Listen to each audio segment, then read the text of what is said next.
first for the visiting Calvin Knights. Leading off at first base is number 34, Quinn Andick. Batting second is third baseman number 14, Nate Deswan. Batting third is second baseman number 23, Rick Padilla. Batting fourth is shortstop is number 3, Jonathan Keene. Batting fifth in left field is number 10, Ryan Pena. Batting sixth is the left fielder, number 28, Mitch Mustard. Catcher batting seventh is number 19, Logan Marshall. Batting eighth is center fielder, Ryan Stewart. And batting ninth is right fielder, number 7, Kyle Hout. Pitching this afternoon for the Knights is number 44, Mark Priebus. And now, the starting lineups for your Adrian College Bulldogs. Leading off in center field is number 15, Zach Shearing. Batting second in left field, number 10, Gunnar Brady. Batting third, the right fielder, number 16, Tristan Richardson. Batting fourth at first base, number 5, Hunter Hayes. Batting fifth, the second baseman, number 39, Jordan Toronto. Batting sixth and third base is number 28, Justin McMahon. Batting seventh, the designated hitter, number 19, Corey Mazer. Batting eighth is catcher, number 7, Frank Rusto. And batting ninth is the shortstop, number 12, Joe O'Keefe. Welcome to game number 2 here on ACTV between the Adrian College Bulldogs and the Calvin Knights. First pitch from Jordan Williams is a ball low to the leadoff man, Heinrich. Now, if you're wondering why we let Dave Van Giesen take you through the lineups, one reason was because we just wanted you to have the privilege to hear his beautiful voice. But number 2, we had to start this game very quickly. As you can tell, it's only about 20 minutes between the final pitch of game 1 and this pitch now in game number 2. And that's because weather is moving in very quickly. There's a strike on the inner half of the plate to make it 2-1 to Heinrich. Like you said, weather moving in very quickly. Already nasty over in Grand Rapids by Calvin College. Rain expected here at about 9:30, 10 o'clock.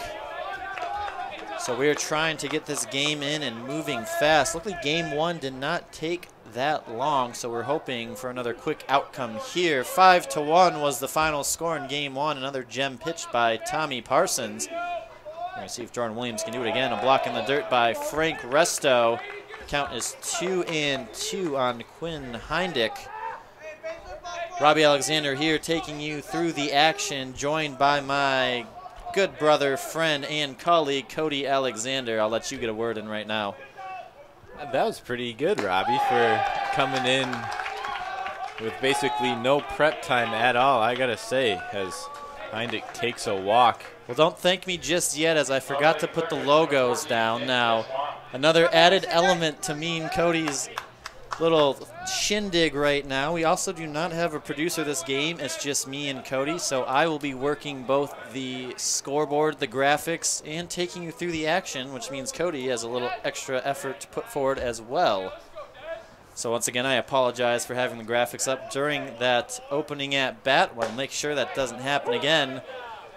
There's a first pitch strike to the third baseman, Nate Deswan. And we promise by at least the second inning, I think we'll have things pretty much sorted out. Got papers all over the place, sorting through. Big cut there by Deswan. It's quickly 0-2. Now I think right now would be a fine time to mention ACTV by students for students, completely student run. From the links made, the graphics, the game packages, every aspect is done by Adrian College students, providing a learning experience for everyone involved. So everybody on the ACTV staff, we thank you greatly. And there's a chair tossed to Deswan for the first out of the inning.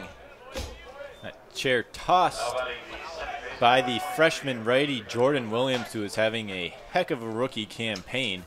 He started 4 games out of 7 appearances, is 5-0, which is tied with Parsons for first in the MIAA. He also leads the conference with a 1.62 ERA, has struck out 37 batters, walked 11. His 9.99 K per 9 ratio is second in the MIAA as well. He's pitched 33 1/3 total innings coming into today, giving up 11 runs and 6 of those earned. On Monday versus Olivet, he picked up the win after going the distance, giving up 1 run on 2 hits and 2 walks and 7 innings of work while striking out 9. So definitely a treat for us to see him today. A lot of road starts. This, I think, might be his first home start of the year. I believe so. He's come in relief at home, so we have been able to see glimpses of him so far, but like you said, first time starting on the mound. 1-1 currently on the second baseman, Ricky Padilla. 1 out. Quinn Heindick on first base after that leadoff walk. The pitch from Williams fouled into the parking lot, 1-2.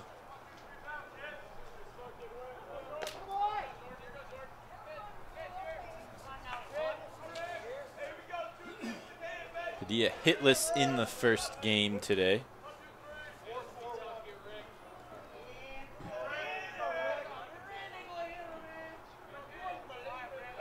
A pickoff move to first base, but Heindick back in time.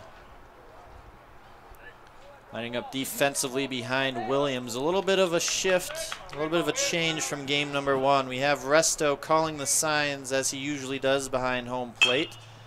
This is a ground ball from McMahon at third base. He'll have 1 option at first, and he'll take it for out number 2 as Heindick moves up to second base. At first base is Hunter Hayes. Third base, as we just said, Justin McMahon. Left to right in the outfield, it's Rainey Schering and Richardson. Now up the middle in the infield, a little bit different. Sean O'Keefe still at shortstop, but it's now Jordan Torreno at second base in place of Wood. Now we usually see Torreno at shortstop, but Coach Rainey trying some new things in these last couple of games, as Torreno started a game at second base yesterday as well in those first 2 games at Calvin College.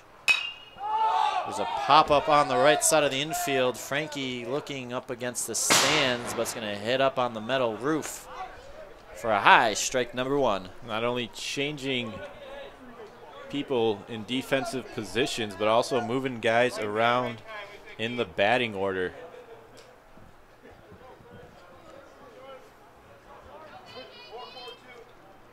That's Torreno, who usually bats 9th when he's in the lineup, is going to bat 5th today behind Hayes. 0-1 on the shortstop, Jonathan Keene. Here's the pitch in the dirt, blocked by Frankie. It's 1-1.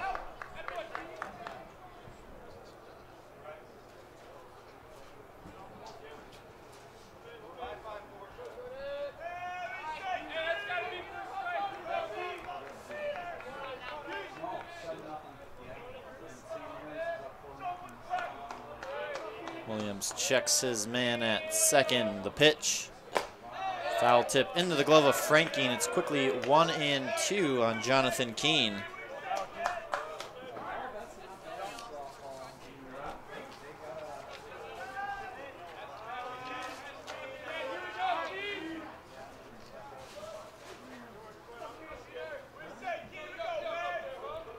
Williams definitely a slower pace than Parsons was in the first game.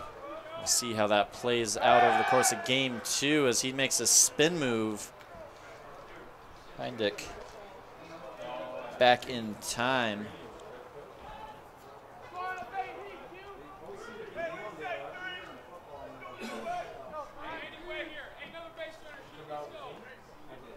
One ball, 2 strikes, 2 outs. Pitch to Keene. Pop up on the infield, left side.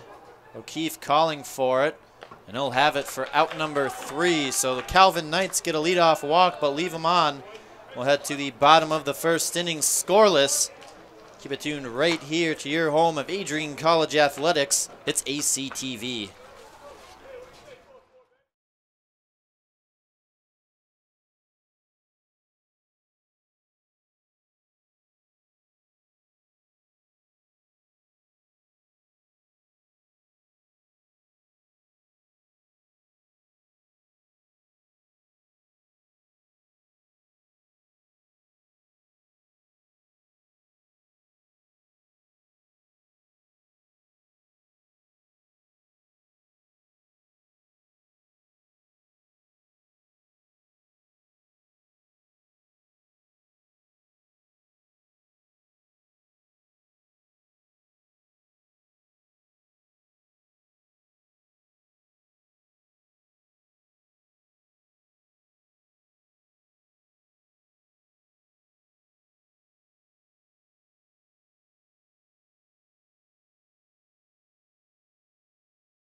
Welcome back to Nicolay Field. Bottom of the first inning, scoreless here in game number 2, fourth game of a 4-game series between the first place Adrian College Bulldogs and the second place Calvin College Knights. It's center fielder Zach Schering digging in to lead things off against number 44 right-handed pitcher Mark Primus. Fires a first pitch strike on the outer half of the plate.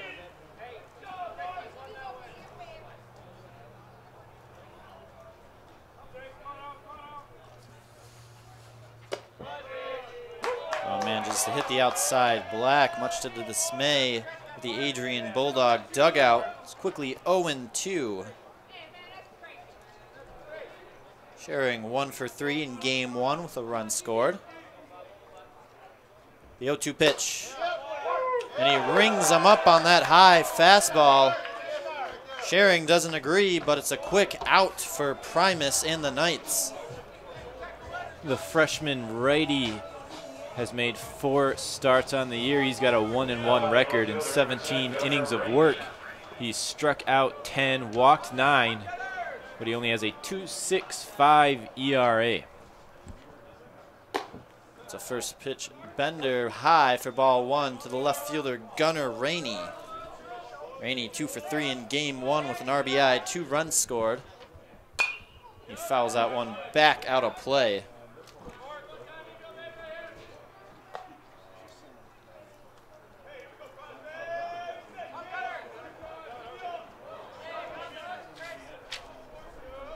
The 1-1. Another curveball, and that one slapped down the right field line, foul.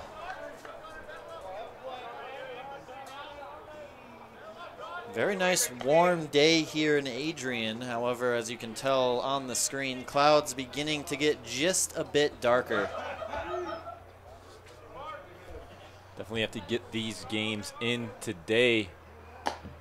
This weekend's looks like it's going to take a turn for the worst weather-wise. No, it's not going to be good at all. I started to get a bit ahead of myself. You're getting a little worried for the impending weather. I am. Now, the Calvin Knights, they had to drive through some nasty weather on the way here. Hopefully that doesn't come here as a line drive down the line by Gunnar Rainey and into the corner. He's going to make a big turn but hold up at first base. 1-out single here in the bottom of the first inning. Yeah. Deswan almost had that ball, a little roller, and a full extension, just couldn't get the glove on it. Let's bring up the right fielder, Tristan Richardson.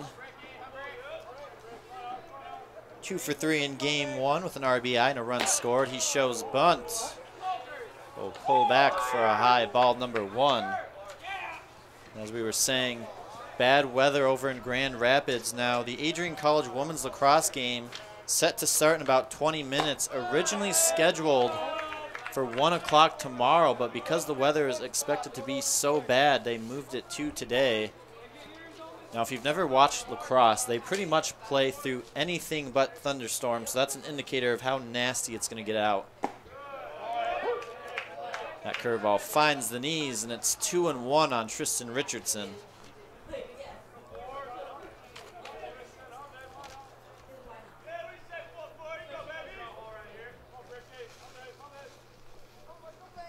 Rainey gets his lead off of first base. Here's the pitch. Rainey goes for second. The throw bounces in there, but they still get Rainey. He's gunned out by the catcher Logan Marshall for out number 2. Yeah, not a great jump by Rainey at all. Only about 7 or 8 steps into it by the time Marshall got the ball. One hopper down to second, but it was in there in plenty of time. That curveball outside, and count runs full on Tristan Richardson, 3-2.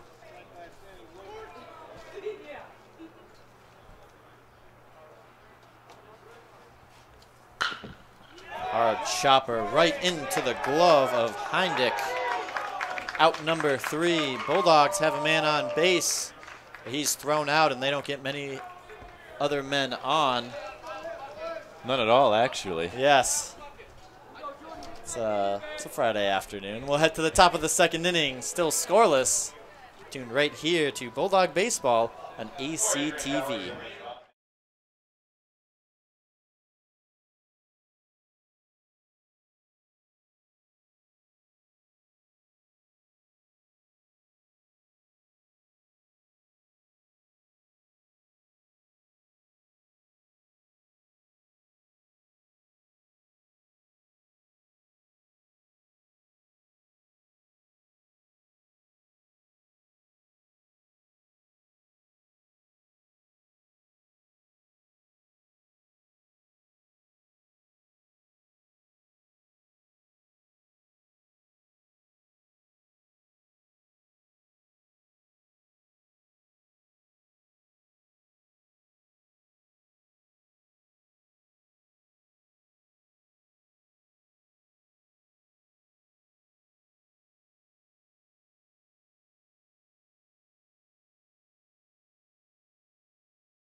Top of the second inning, still scoreless. And that's the designated hitter, Ryan Pena, set to lead things off against Jordan Williams. First pitch fouled back. It's 0-1.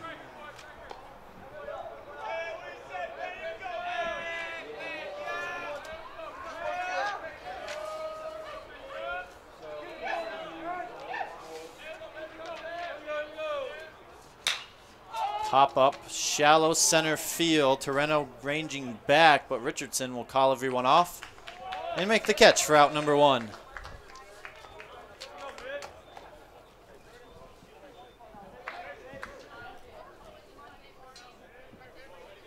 So up now is the left fielder, Mitch Mustert, getting his first chance of the day.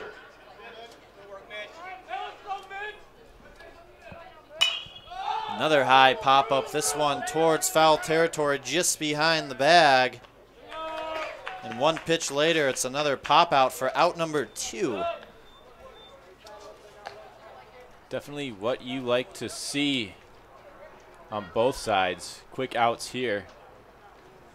Calvin probably wants to score a run, but definitely want to get this game in. Yeah, they have a long drive back to Grand Rapids.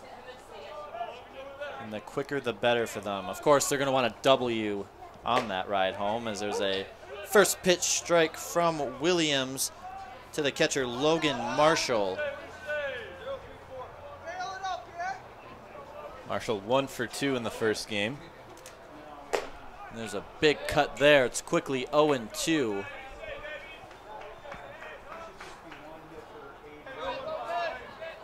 And starting to get a little chillier out there.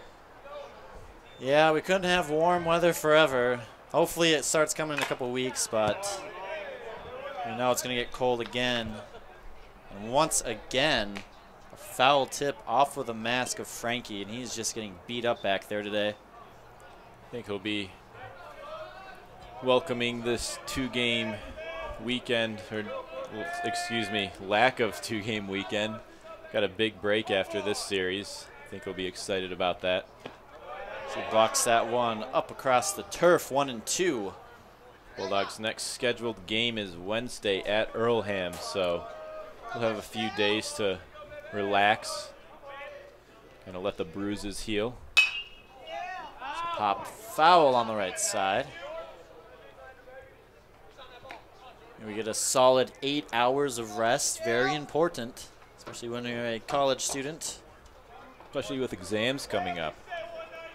Got 1 week left of classes and then exams, and you're either going home for the summer or you're graduating. Of course, Frankie, a very studious student. There's a ground ball. Nice play in the hole by Justin McMahon for out number 3. As Calvin Knights go down in order, we'll head to the bottom of the second inning, still scoreless. Keep tuned right here to MIAA baseball action on ACTV.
Primus gets back to work.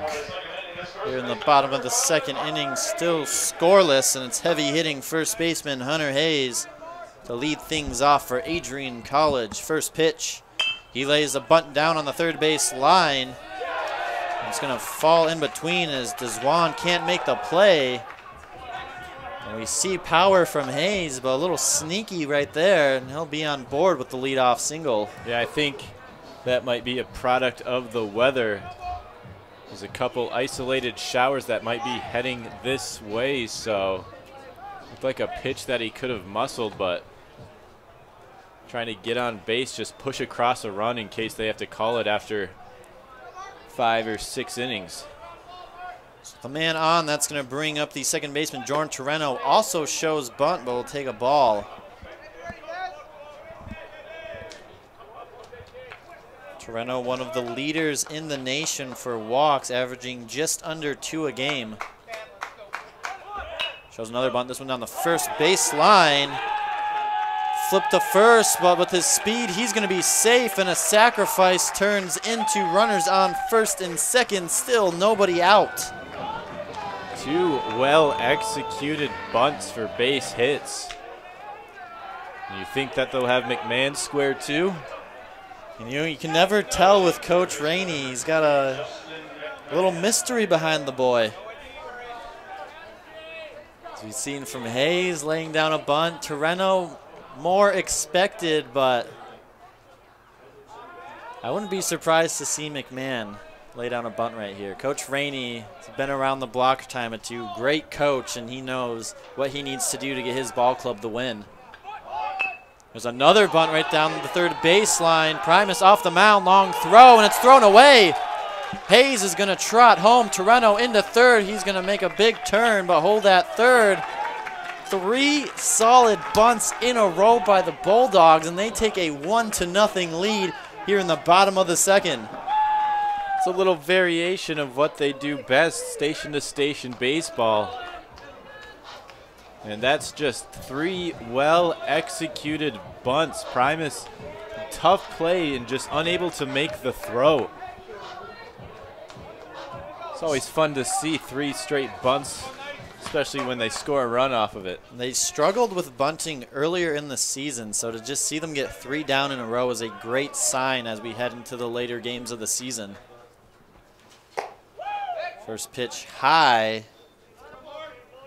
That was to the catcher, Logan Marshall. Excuse me, Corey Major, looking at the wrong lineup. Had a solid string right there, but a little bit of a blip. All this bunting just has me excited. Bender outside part of the plate. It's 1-1.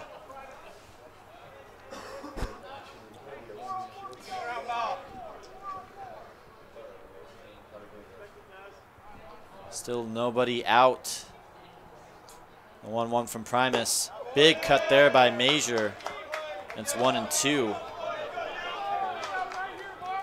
You got the third baseman playing back. You got Heindick on the bag at first. 2 strikes, but you think they would squeeze him here? I would not be surprised. I think I've used that phrase about 3 times this inning, but you can never put anything past this Bulldog team. And Mazur definitely with power at the plate, but you've seen Hayes squared twice so far today. 2 balls, 2 strikes. The pitch hangs just a tad high. It's full, 3-2.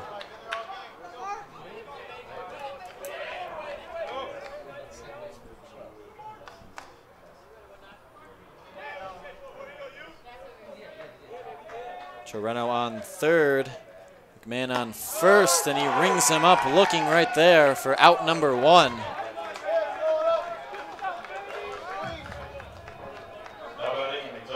Runner still in the corner. That's going to bring up the catcher, Frankie Resto. 1 for 3 back in game number 1. Also very close to the Adrian College all-time sacrifice bunt record. So he shows right there, but pulls back for ball one.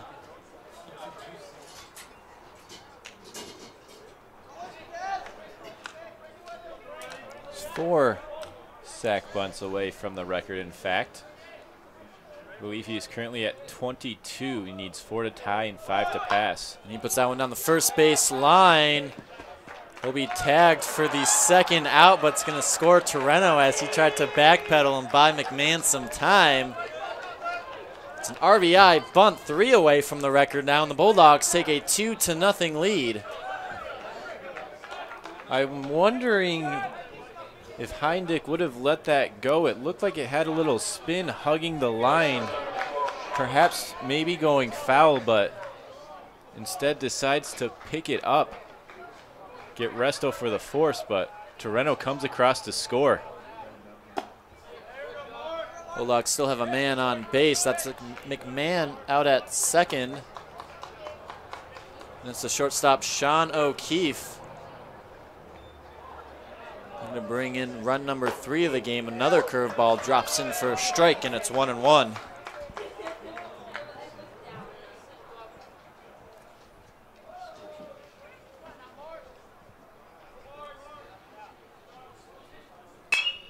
Foul to the back 40, 1-2.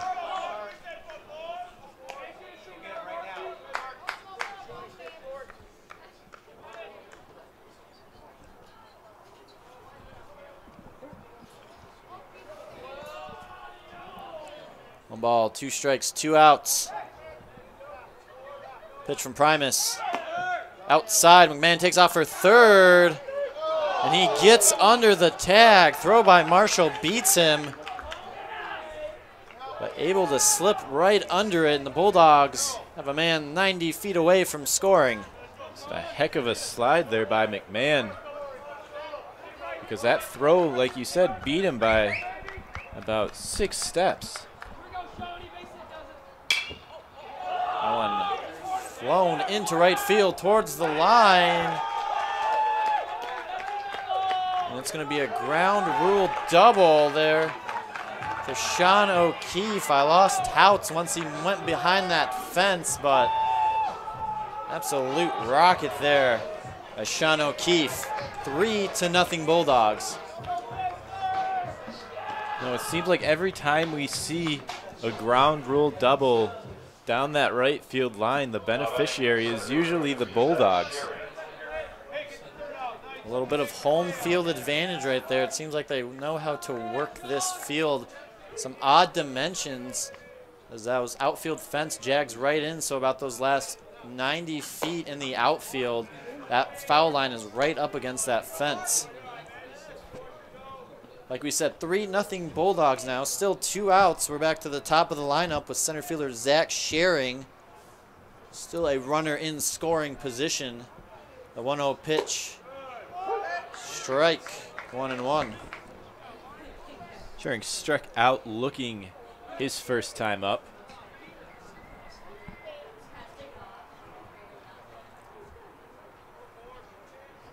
Four hits now for the Bulldogs. Primus resets.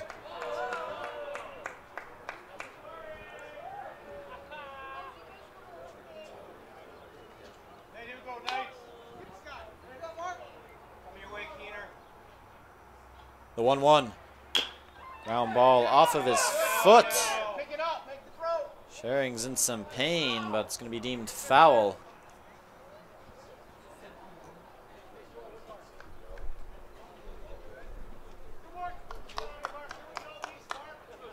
So 1 ball, 2 strikes on Zach Schering.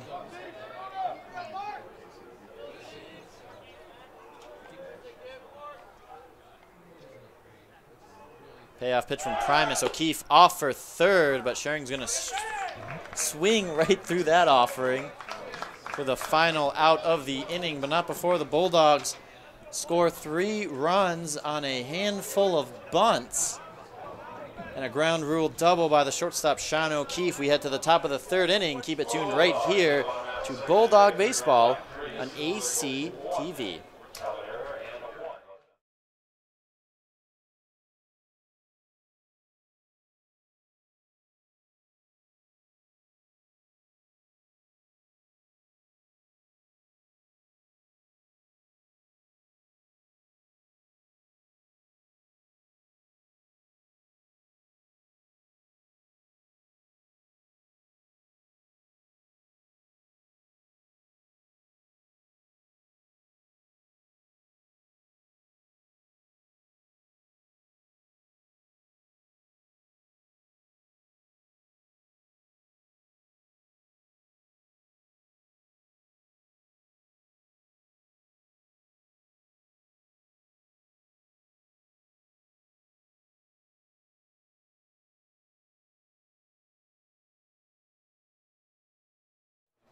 Throw down by Frankie means that we are ready to start the top of the third inning here in game number 2 of this Friday doubleheader. Adrian College leads the Calvin Knights by a score of 3-0.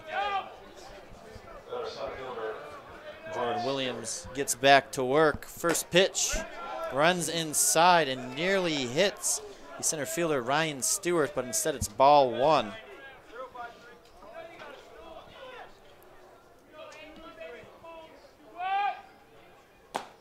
Big cut there, 1-1.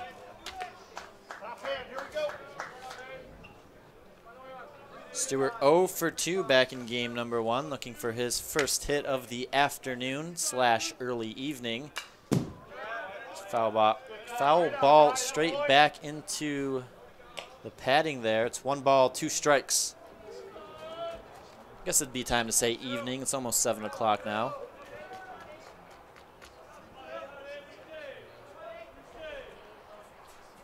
Pitch from Williams. High and outside, evens things up at 2. It's the biggest crowd that we've seen at the Hill so far this year. Fans taking advantage of the warm weather. I know campus has definitely come alive in the last couple of days. Ball high, count full, 3-2 to Ryan Stewart. It's gonna be sad to see it go. Might shed a few tears if I'm being completely honest. That one popped foul and Stewart stays alive. The rainstorm's definitely not following this Friday the 13th bad luck superstition.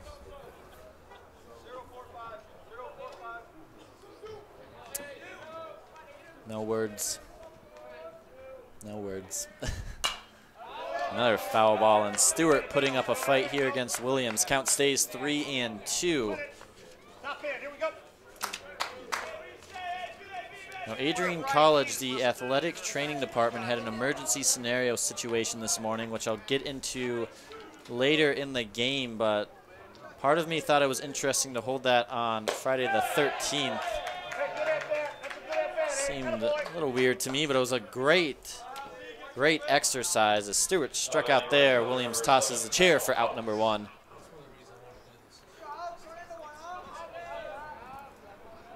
Bring up the number 9 hitter. It's number 7 right fielder Kyle Houts.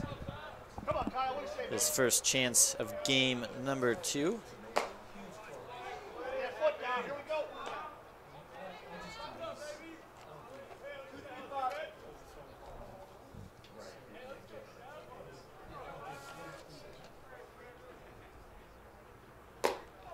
Big cut there. Count quickly goes 0-2 in the favor of Williams. Houts is 4 for 30 on the year. He's ran into one, he's got a homer, but he struck out 14 times. He rings him up on the inner black, tosses another chair.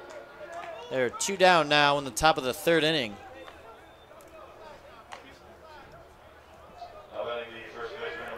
Get back to the top of the Calvin College lineup.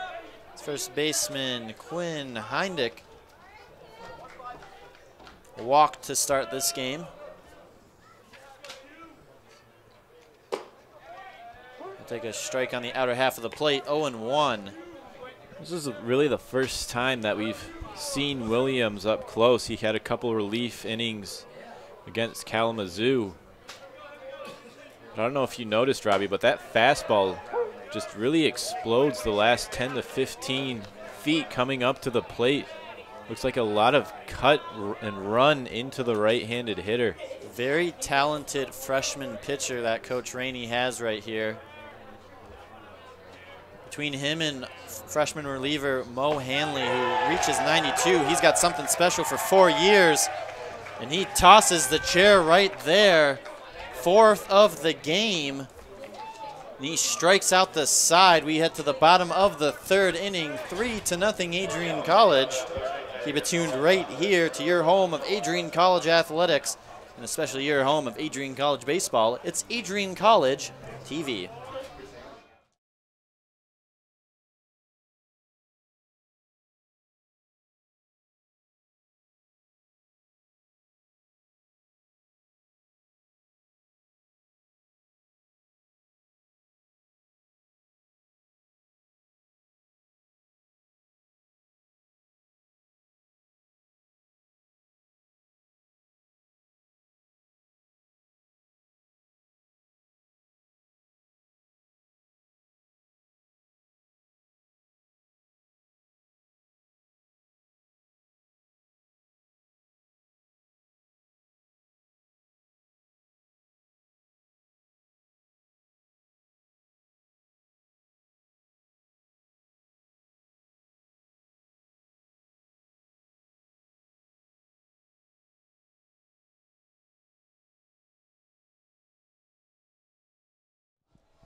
Bottom of the third inning here at Nicolay Field. 3-0 Adrian College.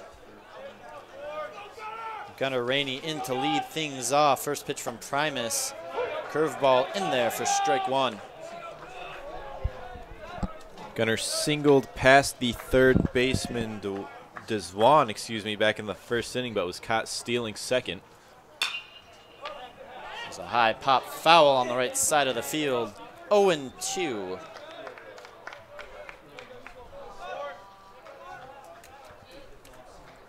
Four hits here for the Bulldogs, 3 of which were bunt singles. All of them coming in inning number 2. He slams that one into the left center field gap. Stewart ranges over to his left to make the catch, out number 1.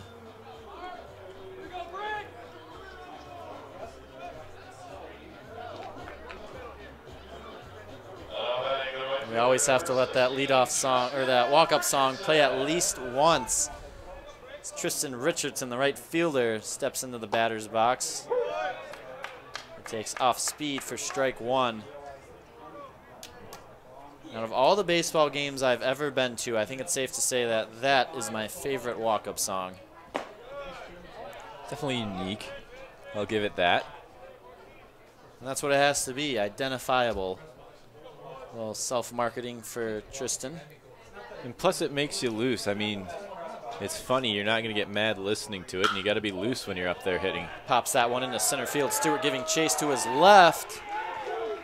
It's going to fall between him and Mustard. Richardson in with a double. It's a hard hit ball right up the gut. And the tailing action just took it away from Stewart. Far enough to where Richardson could motor into second. So Bulldogs have a man in scoring position now. It's the first baseman, Hunter Hayes, the heavy hitter. The chance on RBI opportunity, laid down the bunt for a single his last time up. Tries to check a swing there, but it's a strike nonetheless, 0-1.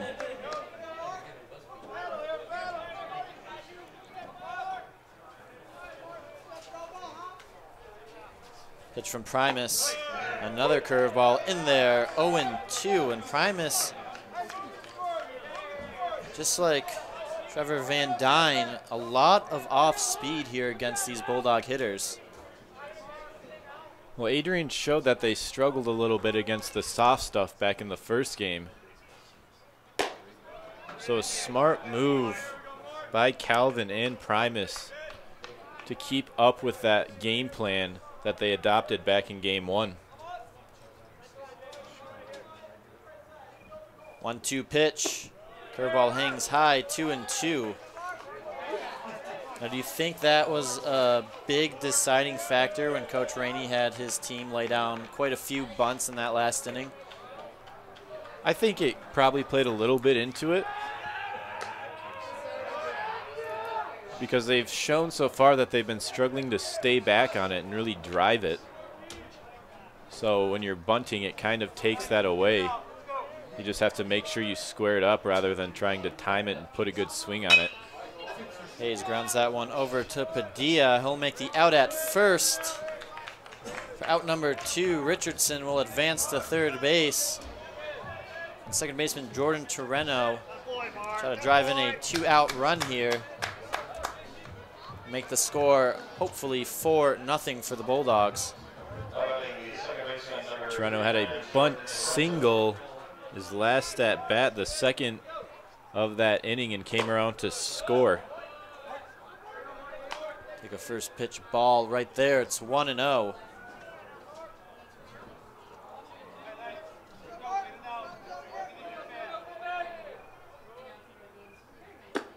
Another ball high, 2-0 to Torreno.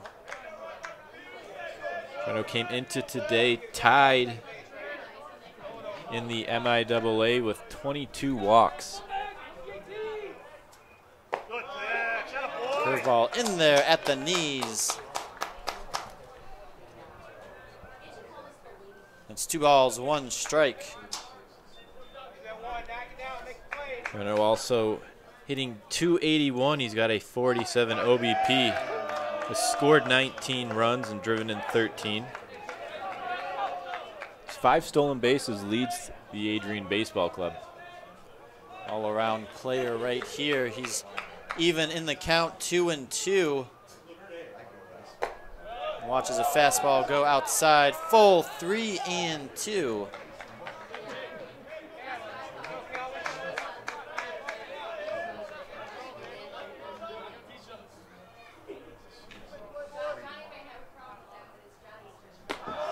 And that off speed hangs high. Bulldogs have runners on first and third with 2 outs. Up now is the third baseman, Justin McMahon.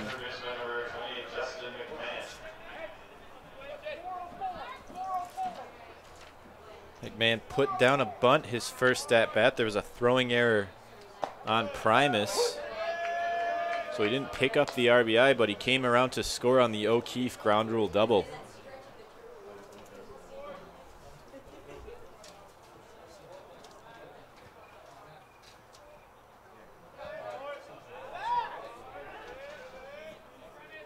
Torreno dancing a little bit, drew the first throw, start to head off again, and Primus almost had a pickoff right there.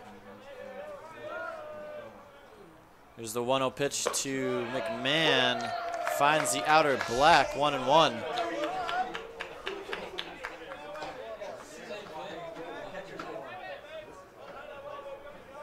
Richardson on third base. Torreno on first, the 0-2.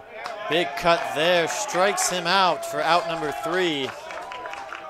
Bulldogs get 2 men on but can't drive them in, and we'll head to the top of the 4th inning. 3-0 Adrian College. Keep it tuned right here to ACTV.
Welcome back to ACTV here for game number 2 of this Friday doubleheader between the Adrian College Bulldogs and the Calvin Knights. If you're just joining us, Adrian with the 3-0 lead after scoring all of those runs in the 2nd inning.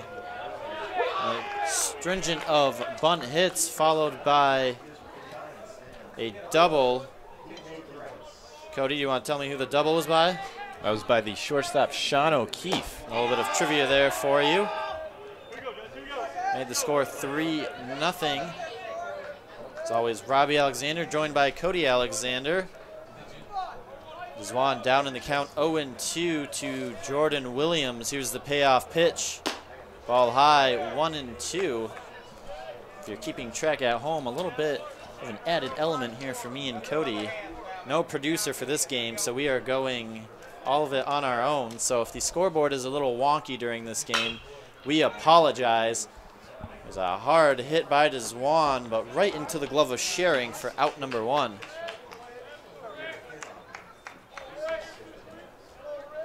So we won't have a pitch count because that's a little too much going on for me, but I will do my best to have the outs up there, which, as you can see, there's 1 on the board right now here in the top of the 4th inning. Yeah, and that's going to bring up the second baseman, Padilla, who grounded out to McMahon over at third his first time up. And slams that one foul towards 223. Also, trying to get our paperwork in order as this game started very quickly, about 18 minutes after the final pitch of game number 1. That's because weather is coming fast towards Adrian. These teams trying to get these games in before it happens. Another foul there. It's 0-2.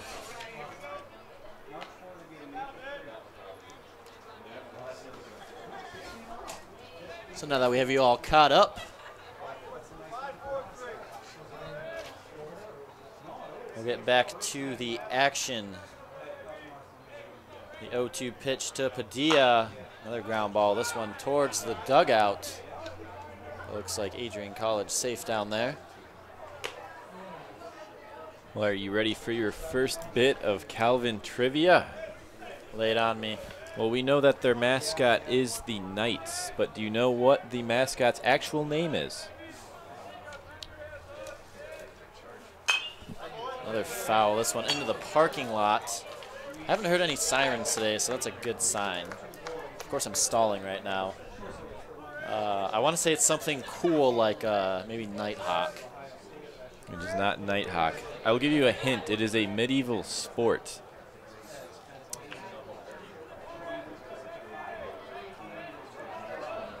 You think that's a hint, but it's really not. The 0-2, another foul ball. This one into the right side netting.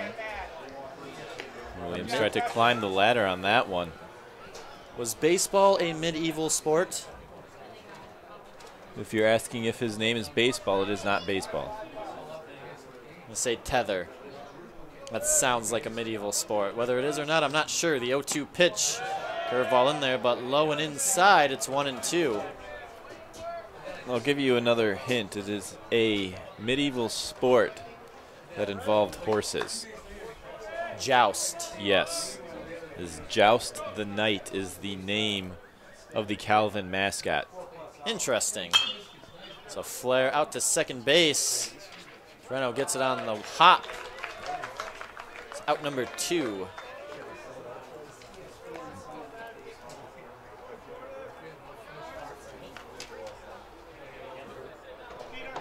Shortstop Jonathan Keene trying to start a little 2-out magic right here in the top of the 4th inning. Now to get back to your point, Joust is what you said, right? Joust the That is Knight. quite the name, and I'm not disappointed at all. If you have a mascot like the Knights, you have to make sure you have a good name. And I think Calvin hit it right on the mark. We'll roll off another quick trivia question here. You've mentioned, Robbie, that they are located in Grand Rapids. So do you know how far Calvin College is from Adrian College in terms of time? In terms of time, I'm going to say 2.5 hours. That, I think, is the closest you've ever been, but you're still not quite there. It is 2 hours and 14 minutes from Adrian. You see, I said 2.5 hours. So there's a flare into center field and a base hit for Jonathan Keene with 2 outs here in the top of the 4th inning.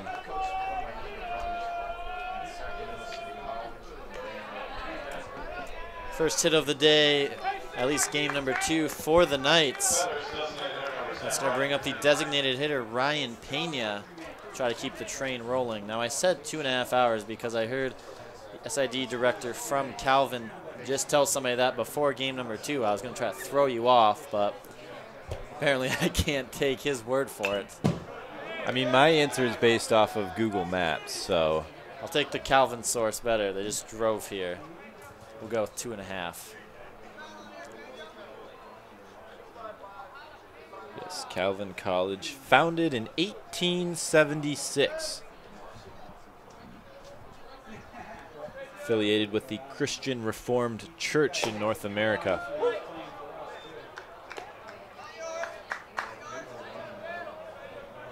As you know, Calvin does not play any athletic contest on Sundays. That's why we played yesterday and today. The 0-2 pitch blocked in the turf by Frankie. And it's 1 ball, 2 strikes.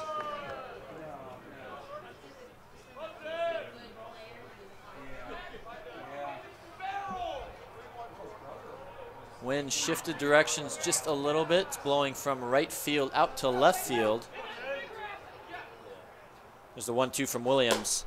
Big cut there, and he tosses in the chair for out number 3. Knights get a man aboard with 2 outs, but leave him stranded, and we head to the bottom of the 4th inning. 3-0 Adrian College. Keep it tuned right here to more Bulldog baseball action on ACTV.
.789 due up for the Bulldogs here in the bottom of the 4th inning. 3-0.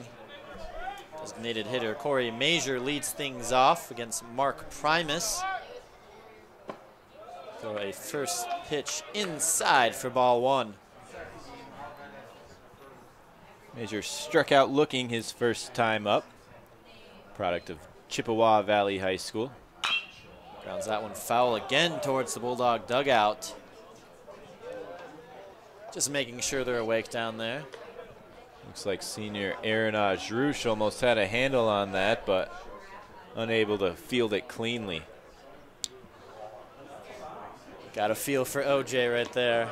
It's Major fooled badly on that off speed, and it's 1-2.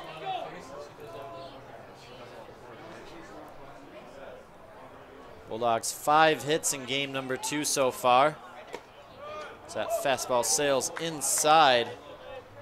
It's 2-2.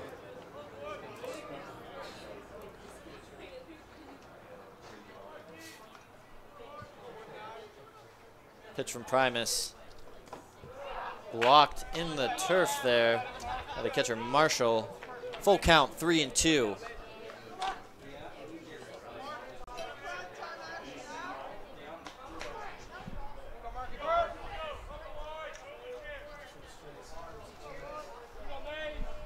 Pitch to Major.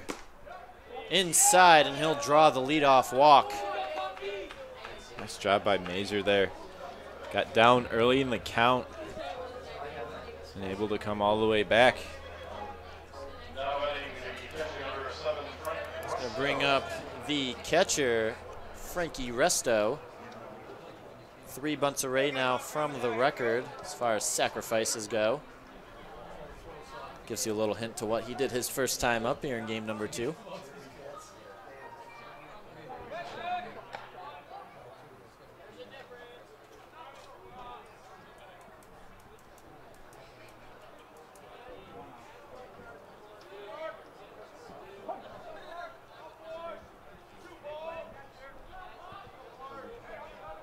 First pitch to Frankie. Shows bunt down the first base line again. He's going to try to tag him. He gets him. Kind of gets to out number 1. But Major's going to head to second base. It's another sacrifice for Resto. And if I'm keeping my stats right, I believe he is now 2 away from tying the Adrian College record of 26 for sack hits, which in my opinion is a record that should be held in the highest prestige. Strike at the knees to shortstop Sean O'Keefe, and I'm right there with you, Cody. I think bunts are very underrated, and if you have somebody that can lay down that many and when it's a sacrifice bunt in a high-pressure situation. Got to give Frankie some props right there. Now, what do you think he would take personally if he had the choice? A home run or a sac bunt? Are we talking about record-wise or just out of the blue as that one's hit into center field? Stewart lets it drop in front of him for a base hit. Major will head to third. Single there for O'Keefe. The Bulldogs have runners in the corners, still only one out.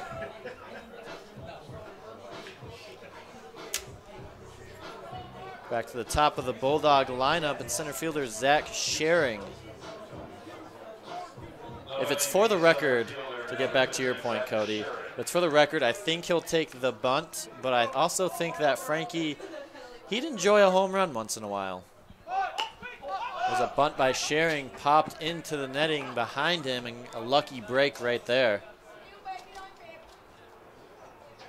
Yeah, it looked like he dropped the bat head on that one. A little bit of a tough game for Schering so far, a couple of strikeouts.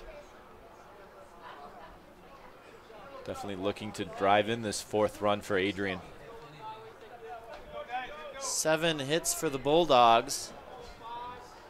Major at third base, O'Keefe at first. Pickoff throw to third, not something you see very often. Looks like Coach Klotz is trying to get a balk called, saying that his stride was too far towards home, but to no avail. Unsuccessful there. The 0-1. Big swing on that cheese by the letters. 0-2. That one fired up the night dugout.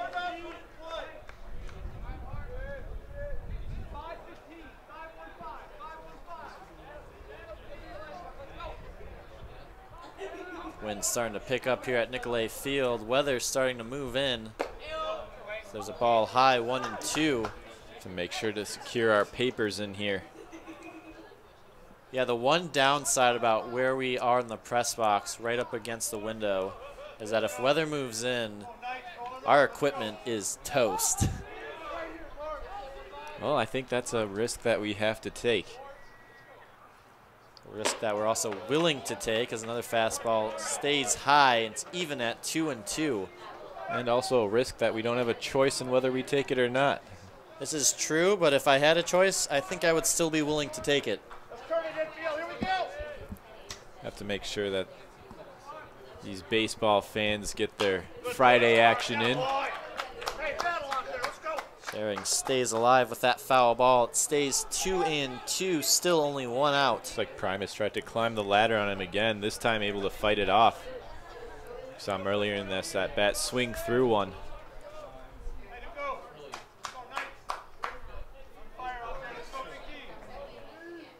Two from Primus. Hits one to the shortstop. Keene will flip to second for one. Relay. Got him, a double play. 6-4-3 inning ender. So the Bulldogs get 2 on but can't bring them across. To the top of the 5th inning, it stays 3-0. Keep it tuned right here to more Bulldog baseball on ACTV.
Jordan Williams back to work here in the top of the 5th inning.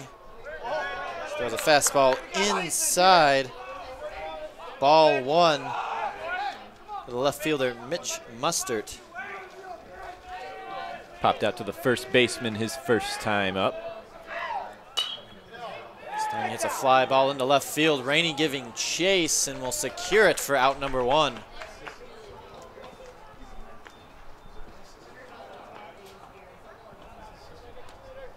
Up now for the Knights, it's the catcher, Logan Marshall.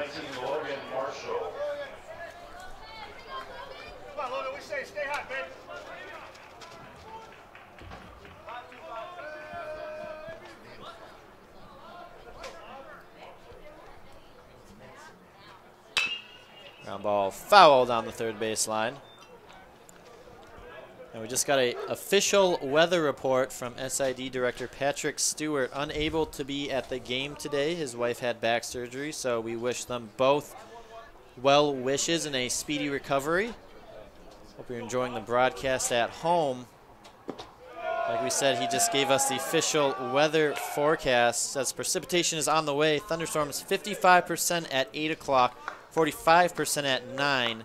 Then they'll kind of die off, give us a break. Cloudy at 10, but it's 8 o'clock we're looking at right now, which means we have the potential to get in some danger here in the next half hour, but we're in inning number 5, which we're not 100% sure because it's MIAA, but if we get through 5 innings, you would think that that would be an official game. Ground ball over to Torreno. Easy flip for out number 2. It's another little fastball that just ran in on the hands of Marshall. Little handcuff shot over to the second baseman. So as we see one Bulldog pitcher in Pierce Banks, he's got a lot of late movement, but that's more vertical downward action. And like I said earlier, Williams, a lot of run on his fastball. Just runs right into the right-hander. When you only have milliseconds to figure out if you want to swing at the pitch or not, when it suddenly runs in on you, it's going to do for some very awkward and late swings.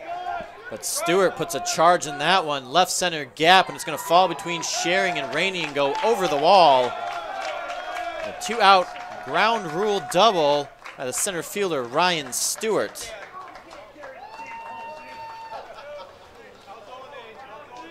We mentioned how they put the ball in the air a lot, but 8 homers on the year. They can run into a couple, and that one right there, just a fastball that didn't have as much run, kind of stayed right over the heart of the plate. Stewart did not miss it. It looked like it had a chance to get out for a second. Luckily, kept into 2 bags. Feet away from home run number 9. Instead of the 3rd out, it's now a runner in scoring position. Right fielder Kyle Houts up to bat, so he'll swing through strike 1.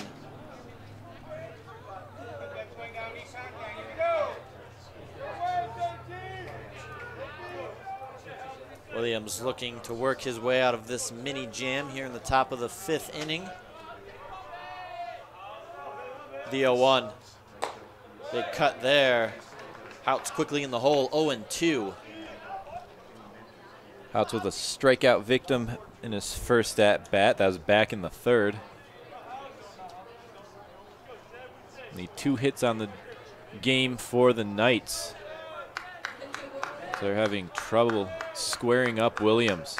The 0-2 has him going for the high cheese. Climbed the ladder again. Not able to nibble on that, and he tosses the chair, and he wants that title of Master Carpenter from Parsons. He looks just like Parsons did, continuing this dominant performance by the Bulldog pitchers today. Calvin gets a man on but can't drive him in. We'll head to the bottom of the 5th inning. 3-0 Bulldogs still. Keep tuned right here for more MIAA baseball action on ACTV.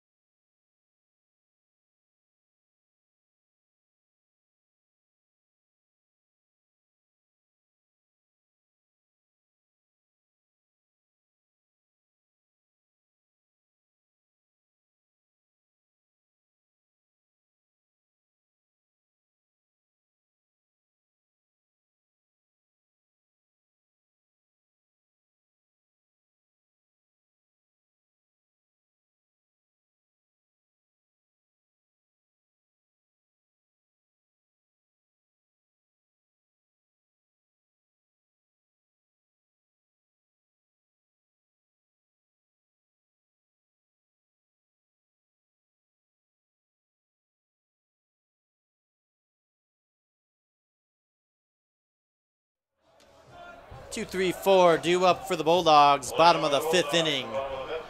A 3-0 Adrian lead over Calvin in a battle of 1 versus 2 in the MIAA standings. First pitch from Primus.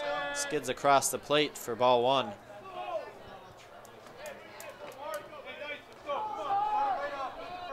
Rainey 1 for 2 this game, had a single in his first at bat. Flew out to the center fielder Stewart last time up. Hits the past the diving Deswan and into left field for a lead-off single. That's why they call it the hot corner. It's hard enough right past him, barely enough time to move for Deswan down at third. Up now for the Bulldogs, the right fielder Tristan Richardson.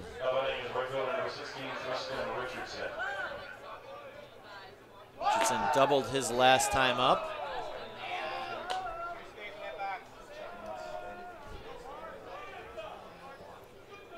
I didn't notice this in the first game, but all 3 outfielders are the top 3 in the batting order. Go center fielder, left fielder, right fielder.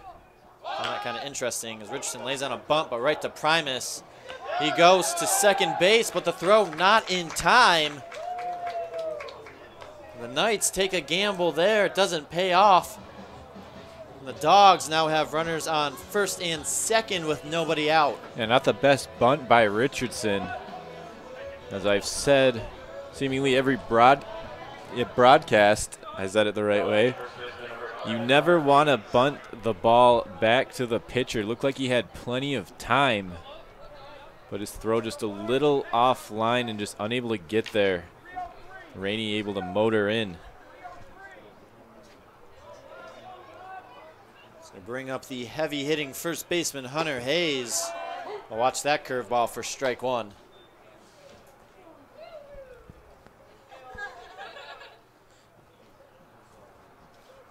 Deswan calls time. We'll have a conversation with his pitcher.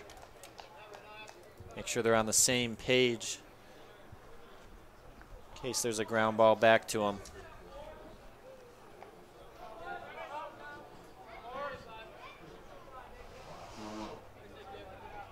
The 0-1 pitch to Hayes. Big hack there, can't connect. It's 0-2.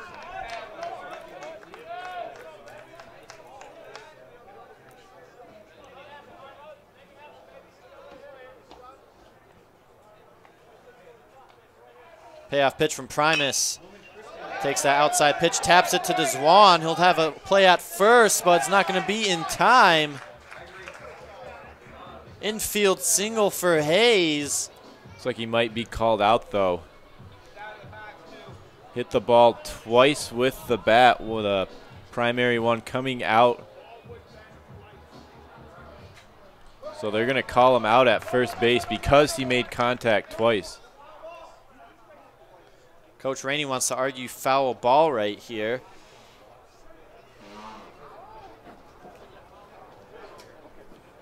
We'll try to go look. They'll call him out. I don't think Coach Rainey was arguing as much as he wants some clarification. Oh, they did just call him foul ball, excuse me. They're saying that Hayes was in the batter's box. So even though he hit the ball twice, because he was in the batter's box, it's just a foul ball. So the count will stay 0-2. Runners will stay on first and second. And home plate umpire Amir McKinnon will start this game back up again. Pitch from Primus. Another tapper, slow roller, this time to Keene. He'll go to second, but can't make the catch as he throws it away. Rainey's gonna score. Richardson to third, Hayes to second. The first error Reefs we have seen today makes it 4-0 Adrian College. A weird set of events right there in these last couple of minutes. Yeah, just a chopper that the shortstop Keene had to come in. Tried to make the off-balance throw to second and just throws it into right field. Almost identical to that one he hit before that was foul. As he reached for that outside pitch, tried to pull it, and sends a soft tapper to the left side. Fortunately for Hayes, it works out. As Torreno hits a high pop-up towards foul territory in left field. It'll find its way into the Bulldogs bullpen for a long strike number 1.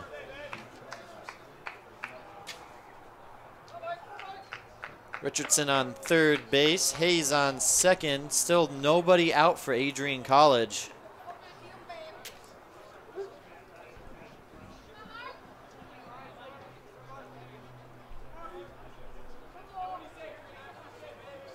Torreno looking to keep the train rolling. See, it's a ground ball foul. This time giving the Calvin dugout a little love. Got to even it out. 2 went to Adrian. It's only fair to hit 2 to Calvin.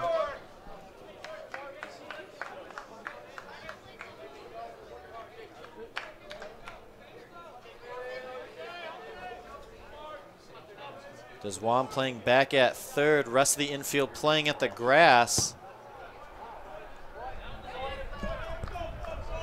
That one off the hand.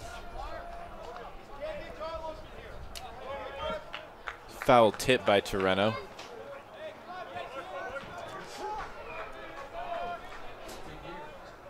Apparently I don't know signs by the umpire. Cody tried to give me a hint there. I did not take it. Need to take an umpiring class. You know, that does sound interesting. You might know these signs a little better. When you slap at the hand. I don't have a bat to slap. You can slap your pencil. Well, I'm using that. Another ground ball evens it up. Another ground ball to the Calvin dugout. There's 2 apiece. We'll see where the next foul ball goes. But until now, count is 1-2. Second baseman Jordan Torrento. Like the crowd and the bleachers starting to grow a little bit. Nice stadium seating on both sides. Crowd on the hill out in center dissipated a little bit. Ground ball through the hole, past a diving Padilla and Heinrich. Richardson scores. Hayes comes home. The throw high. And Marshall makes the tag. As the throw in came high. But a great play by Logan Marshall for the first out. Adrian scores another run to make it 5-0, but I did not think that Marshall was going to have a chance on that tag. No, that one looked like it was over his head. Not only able to come up with it, but make a snow cone tag to get Hayes at the plate. So a strong throw, but a heck of a play by Marshall. Bulldogs with a 5-run lead now, 5-0. Torreno at second base now with 1 out. The pickoff throw keeps him honest.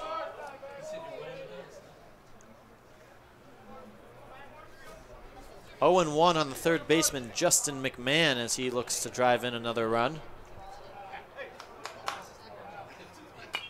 Fouls that one straight back, quickly in the hole now, 0-2.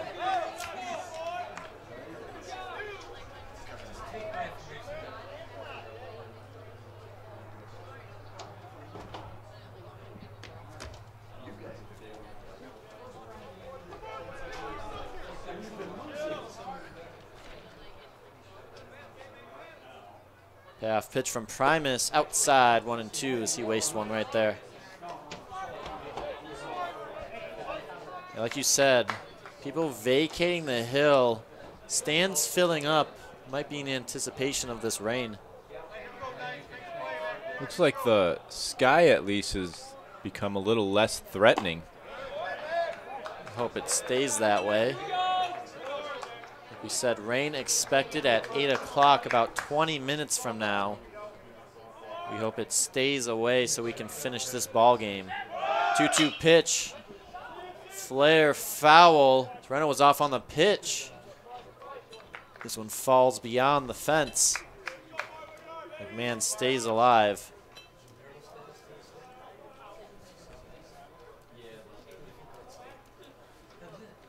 Two balls, 2 strikes on Justin McMahon.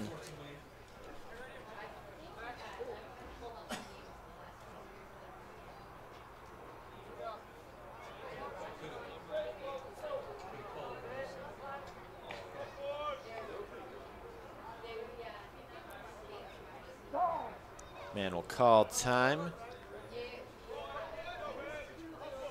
Seen a lot of that this game. A lot of timeouts called by batters. Not only that, but the home plate umpire giving them time. Now in the major leagues, you often see batters. For third.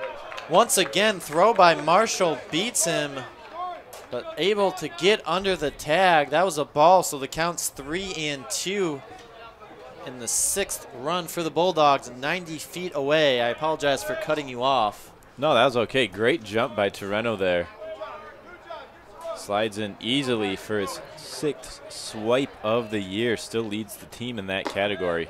McMahon will draw the walk as that curveball hangs high for ball 4. Bulldogs, runners on first and third with only 1 out. Calvin's going to call a mound meeting right now.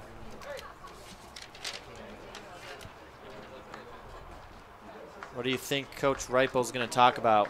Well, I know, right? It is now that I look up. It is the end of the line for Mark Primus. His afternoon is done of a new pitcher for the Knights. Give him a chance to warm up. We'll find out some information about this mystery man, and we'll be right back with more MIAA baseball here on ACTV.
Welcome back to this edition of Adrian College Baseball on ACTV. Bottom of the 5th inning of game number 2 between Calvin College and Adrian College. A new pitcher for the Knights. It's number 2, Logan Walker. A bit of a jam to escape. Runners on the corners with only 1 out. Major shows bunt. Instead, McMahon's caught in a rundown as Marshall throws down. A nice set of events there. Torreno fakes for home, draws the throw from Padilla. He's back safely. McMahon safe in second, and 2 runners are now in scoring position. Yeah, Padilla with the mistake there. Torreno not far enough off the bag for him to take his attention off of McMahon. What he should have done was run him all the way back to first base, maybe giving up the ball, but Torreno able to take his attention, even though he wasn't that far off the line, and another break for the Bulldogs in this game. Not the way Logan Walker wanted to start his day. And he has designated hitter Corey Major in a hole, 1 and 2 after that one. Well, Walker's made 12 appearances on the year. He's got a 1 and 3 record. But he has 3 saves to his name in 17 1/3 innings pitched. He struck out 17, walked 7. He owns a 3.12 ERA. 1-2 pitch. Stays high. Well, 2 and 2.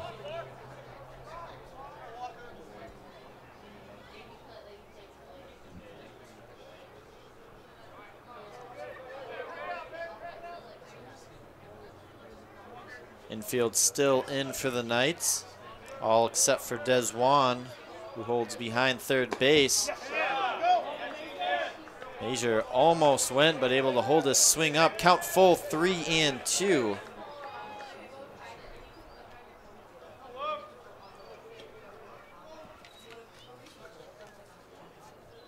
Toronto on third base, McMahon on second. The pitch, fouled into the parking lot, stays alive.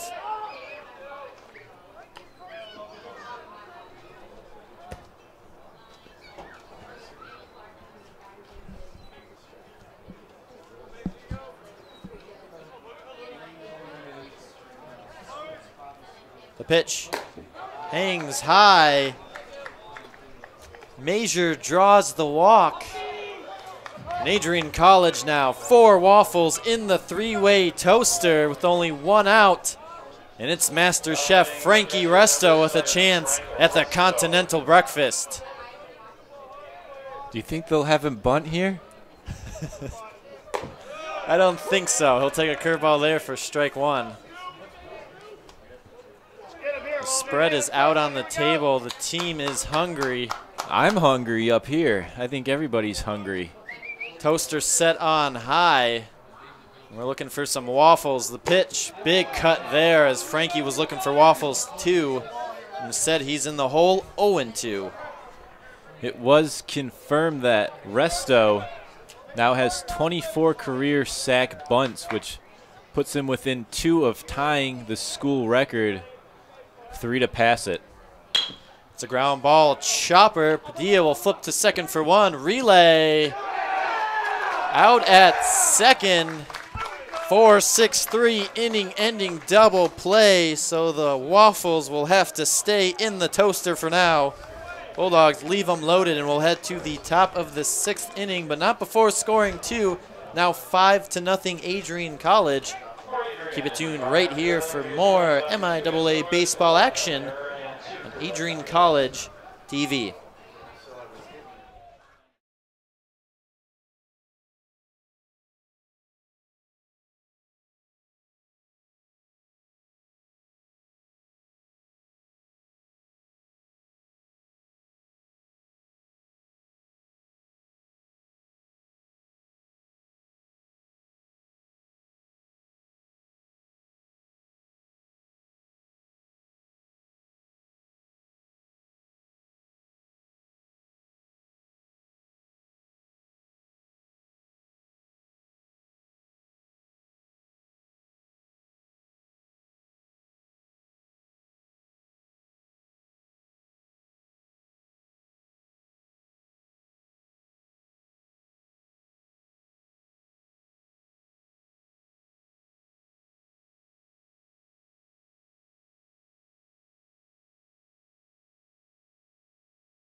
Top of the order due up for the Calvin Knights. Top of inning number 6, 5-0 Adrian College as they look to win this series.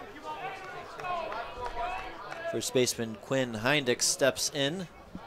Jordan Williams will get back to work. Throws a ball high, 1-0. Williams cruised through the first 5 innings so far. He's looking to keep that momentum going. Only 2 hits allowed so far today, 6 strikeouts. There's a ground ball, foul on the first base side. Williams doesn't mix in as many breaking balls as Parsons, but like we've said, that fastball is just explosive. If he can stay healthy, promising 4 years here at Adrian College for him. The 1-1 pitch. Heindick swings right through it. It's 1-2.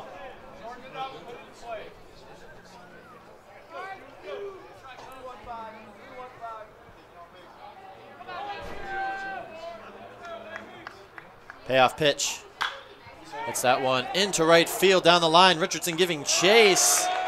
And a nice running catch at the knees for out number 1.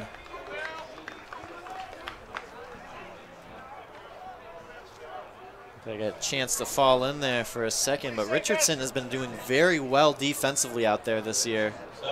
Definitely adding strength to that outfield defense. So it's now the third baseman, Nate Deswan. Will take a ball inside, 1-0. Are you ready for your next bit of Calvin trivia? I think I am. What do you think their enrollment is? I'll give you a hint. It's more than Adrian's. Adrian, of course, about 1,700 students currently. I'm going to say solid 2,100 students. Way low. Way low. 28. Still low. Still low. It's a strike on the outer half of the plate. Deswan down 1-2. Is it above 3? It is above 3. How big is the campus? I'm not sure. It's not in your trivia? No, it is not. I'm going to say 35 final. 3840, according to their website. And he goes fishing right there, but instead comes up with a chair. There are now 2 down on the Knights. Cody keeping our stats over there. How many is that, Cody? There's now 7 strikeouts on the night for Williams. So 2 down now. That's going to bring up the number 3 hitter, Ricky Padilla.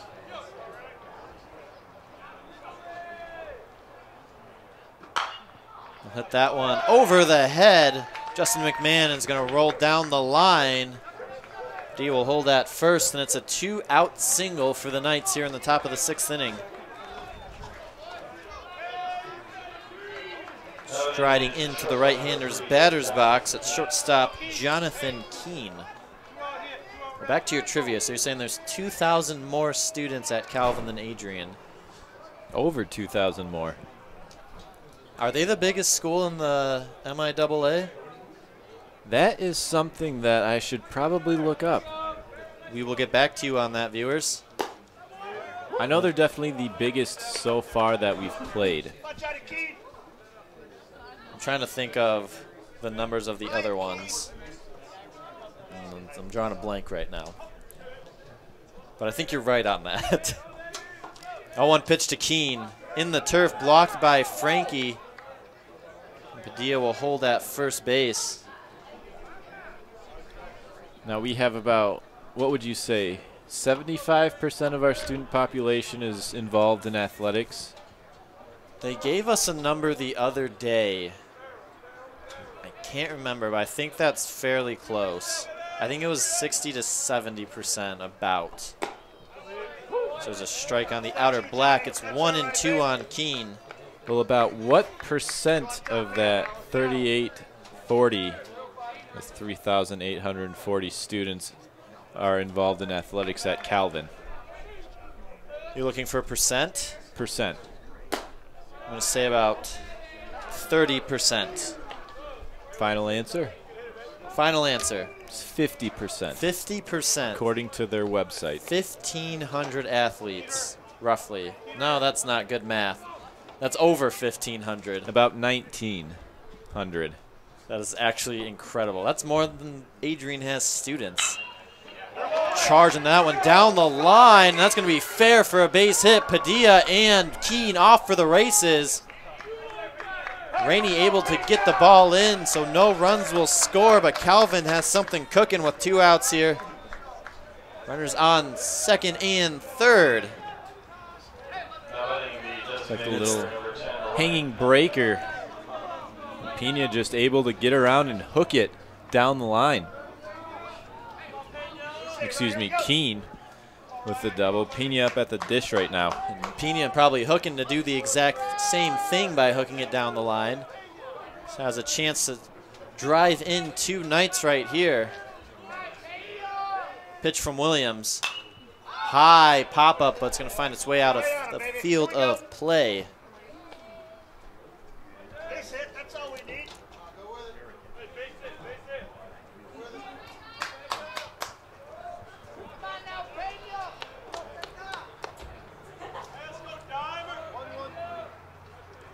Four hits now on game number 2 for the Calvin Knights. The 0-1 pitch from Williams. Hits the outside half of the plate. Quickly in the hole is Pena, 0-2.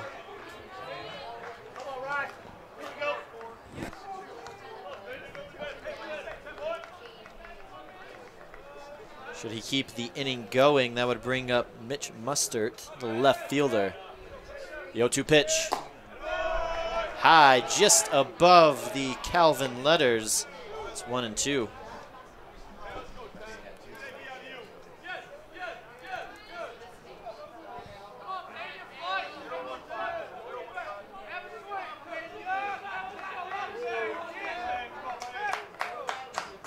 Calvin dugout starting to come to life.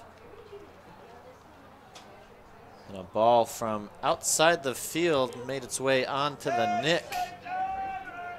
Not sure if that was two Calvin players warming up or perhaps could have been some youngsters. Always good to see them at the field.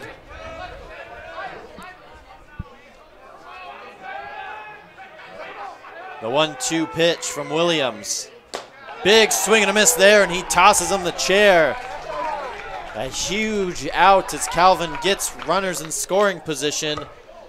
But Williams with his 8th strikeout of the day to strand him, and we head to the bottom of inning number 6. 5-0, Adrian College. Keep it tuned right here to ACTV.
Sean O'Keefe digs in to lead off the bottom of the 6th inning for the Bulldogs. 9-1-2 due up, and he'll show bunt, but pull back and still take strike 1.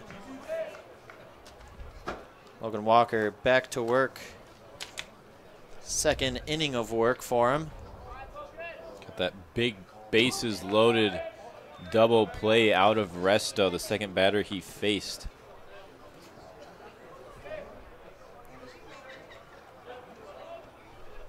One ball, one strike. Pitch. High, 2-1. O'Keefe 2 for 2 this game at an RBI double back in the 2nd inning. Sharp single up the middle in the 4th. Waits on that curveball and bloops it into right field for a base hit down the line. O'Keefe's going to take a big turn and head for second. The throw from Houts, not in time. Leadoff double for Sean O'Keefe. And that is exactly what the Bulldogs need to do against these breaking balls. Excellent job of keeping the hands back and just serving it up into right field. And then the excellent hustle, just thinking 2 out of the box. A nice job by the freshman O'Keefe. We head back to the top of the Adrian College Bulldog lineup at center fielder Zach Schering. So far 0 for 3 today, 2 strikeouts, as well as a double play. He'll show bunt right down the third base line. Beautiful. Walker's going to try to get him out at first.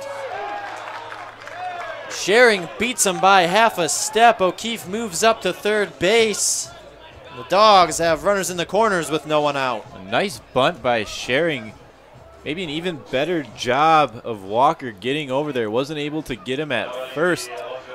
that center fielder's speed, but definitely made the play a lot closer than we originally thought it would be.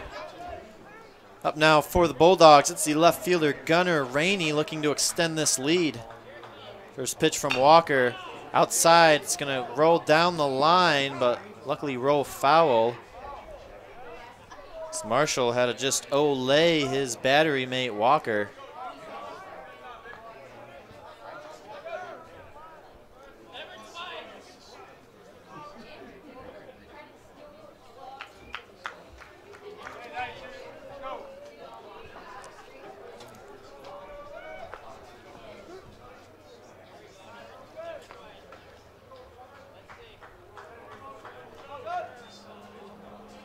The 0-1 pitch to Rainey.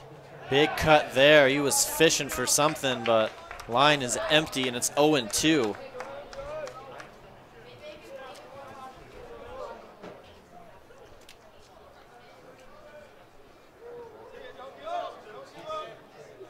.802, still no rain. So hopefully Patrick's weather forecast was wrong, at least for the time being. Definitely be appreciated if it did not rain on our way back. Carriel doesn't have a roof or a windshield, and I don't have a rain jacket. We've done it before. It's not terrible. As Rainey takes a ball high, counts 1-2. I think Patrick would be okay if that forecast was wrong as well.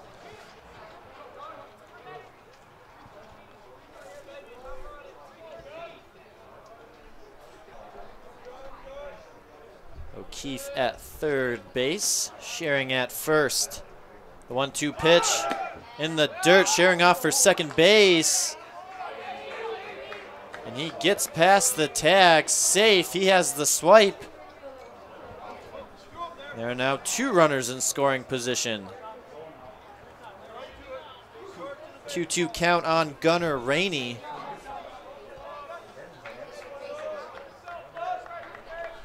Walker and the Knights find themselves in a bit of a pickle. Here's the pitch.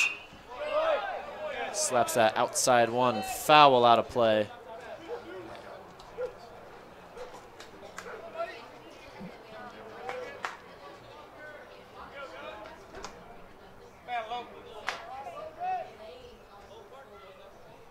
The 2-2. High fly ball into left field. Mustard giving chase. Camped under it. O'Keefe thought about it. He'll hold. That fly ball not deep enough, so runners still in scoring position now with 1 out.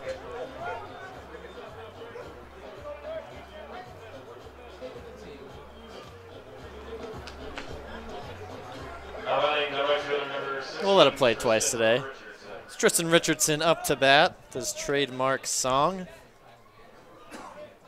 If you're looking to play that song at your next social gathering, I believe it is titled Chacarone. He'll take a strike at the knees, 0-1. I know I've jammed from it, or jammed to it in my personal time every once in a while, you know. Spices life up just a bit. He hits that one into center field. Stewart lets it drop in front of him as he didn't have a chance. O'Keefe's going to score. Sharing, to third base. RBI single for Richardson. It is now 6-0, Adrian College. Nice job by Richardson. Puts that one right back where it came from, right up the box. Stewart lets it fall in, almost bounced over his head, but yeah, he ran in like he was going to catch it at first. And I think he realized it would have ended up being a do-or-die play, so a smart move by him. Only 1 run will score. And Hayes takes a beautiful curveball by Walker right there. It's 0-1.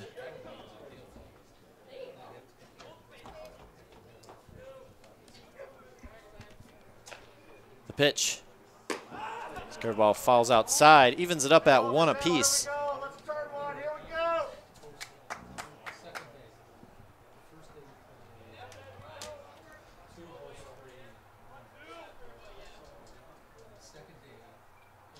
The 1-1 pitch to Hayes. We'll watch that one on the outer half, 1-2. Looks like 3 straight breaking balls to start this at bat. You think you'll come back with a 4th? I wouldn't. I'm not going to say that because I've said it a lot tonight. Actually, no, I'm going to take a firm stance. I'm going to say he's going to go fastball right here. Hayes right to the diving Des Juan, 2nd for 1. And a nice relay to 1st for 2. Beautiful play down there. We've seen quite a few from Des Juan today. That's our 3rd or 4th magnificent play in the corner. I thought maybe he caught it for a second, so I was watching, and then as soon as I saw him fire to 2nd, I realized it's not going to be good for the Bulldogs, but they still managed to score 1, 6-0 as we head to the top of the 7th inning. We'll be right back with more Adrian College baseball. Your home for Adrian College Athletics, it's ACTV.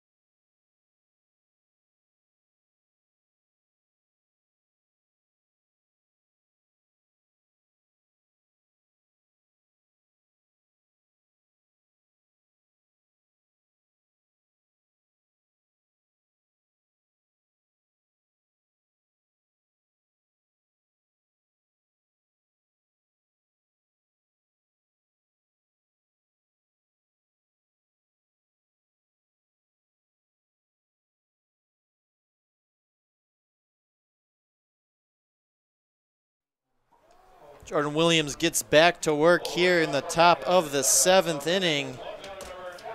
Left fielder Mitch Mustard in to lead things off. 6, 7, 8 due up.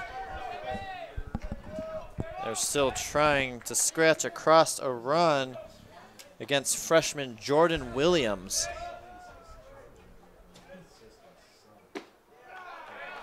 First pitch is a fastball low, 1-0.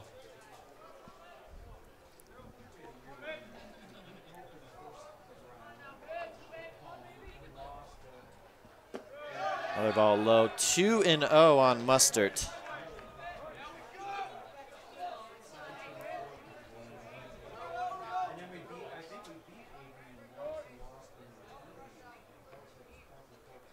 Here's the pitch. Fouled into the parking lot, 2-1.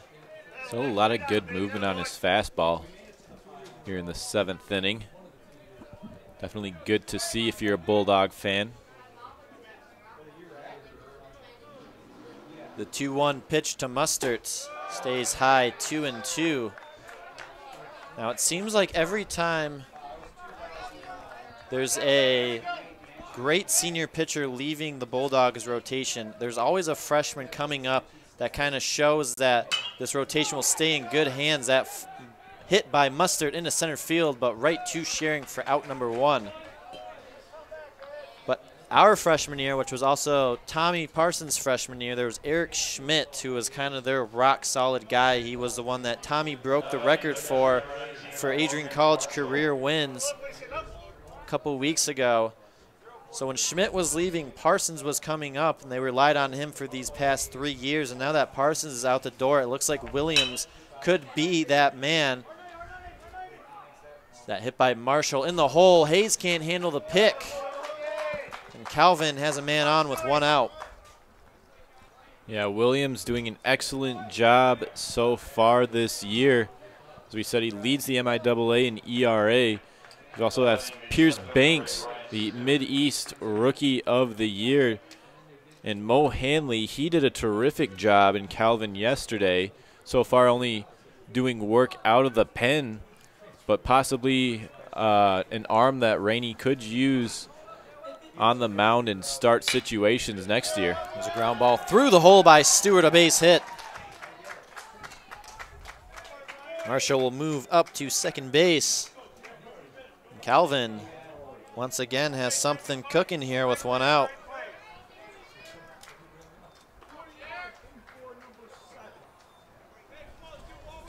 We have a pinch hitter for Calvin, number 21, Jeremy Clark, who started game 1, now getting his first chance in game number 2.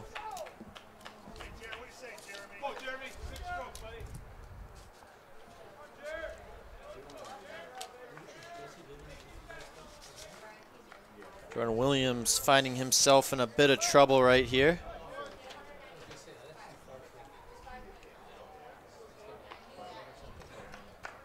Clark 0 for 2 in the first game. Excuse me, 1 for 2. He had a single in his second at bat. First pitch to Clark. Big cut there.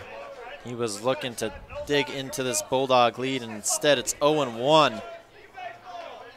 And I'm sure this Bulldog defense would like to return the favor to Calvin and get an ending double play themselves. Here's 0-1. It's a fly ball into left field. Rainey is a few steps back and will catch it for out number 2. Runners will hold. Williams close to getting out of this mini jam.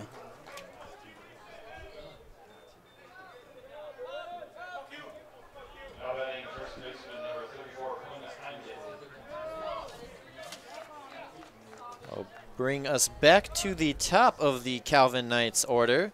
It's first baseman Quinn Heindick, looking for that 2-out RBI right here. First pitch from Williams, fouled to the left side, 0-1. Heindick 0 for 2 this game. He had a walk back in the first.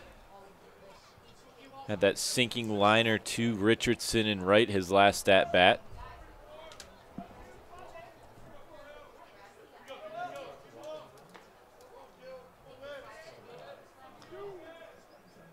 The 0-1. Just a bit low. It's 1-1. Now if this inning keeps going, it'll be the third baseman, Nate Deswan, who will take his hacks at the plate.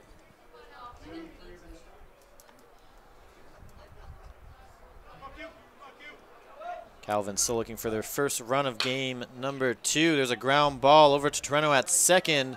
Routine for out number 3. Once again, Calvin gets runners on base but just can't drive them in. So we head to the bottom of the 7th inning. Time for the 7th inning stretch. We won't do it on the broadcast, but we'll do it off the broadcast. We hope you do it at home. Find your favorite rendition, maybe a Bill Murray one, maybe just an instrumental one. Shake off the rest, and we'll be right back with more Adrian College Baseball on ACTV.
Our rust is shaken off. We hope yours is too, as we welcome you back to this edition of Adrian College Baseball on ACTV.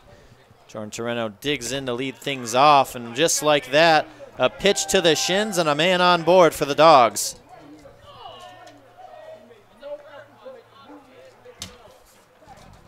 Home plate umpire Amir McKinnon is going to call him back, though. on the basis that he says Jordan Torreno did not make an effort to get out of the way of that pitch. Definitely not a rule that you see enforced often. Especially in college ball. You see it quite a bit in high school and little league tournaments, but it is a rule. The umpires do have that discretion, so. Now, I've never actually seen that in person. Would that be a strike or would that be a ball? Well, because it was a ball, regardless of if he got out of the way or not, it would have been a ball. Now, had he leaned into a pitch that was over the plate, then it might have been called a strike. So it's 2-0 now, and I'll swing at that offering by Walker to make it 2-1. We also have a defensive switch out in right field. Now, Jeremy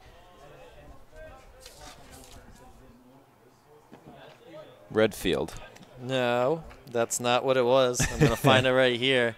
Almost had his name in my head. Jeremy Clark.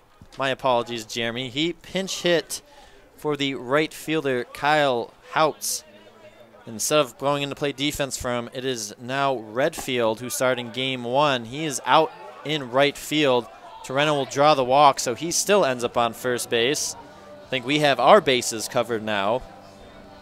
We're going to keep rolling here in the bottom of the 7th inning. Digging in to bat is the third baseman, Justin McMahon. He shows bunt right down the third base line. Walker will field it. Strong throw to first for the out. Torreno will move up, and it's a sacrifice for McMahon. Bulldogs definitely doing a better job today than they have in past games of getting the bunt down, as that was a tough fastball down and away from McMahon, and he was able to just put it right where he needed to. So now it's the designated hitter, Corey Major, up to bat.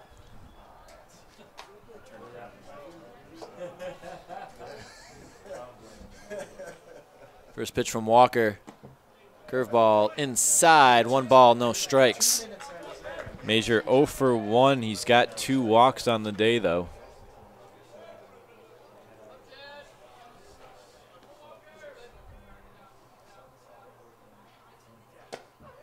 That one finds the outside, Black, 1-1. Bulldogs 6-run lead here in the bottom of the 7th inning. Would love to extend it, though.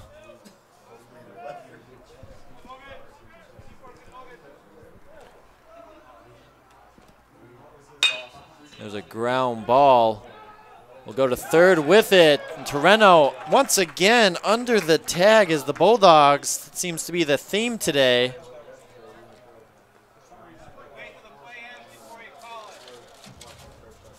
We were mistaken. It was not Mazer. We actually had pinch hitter Chad Paddock, who is now on board. Runners in the corners.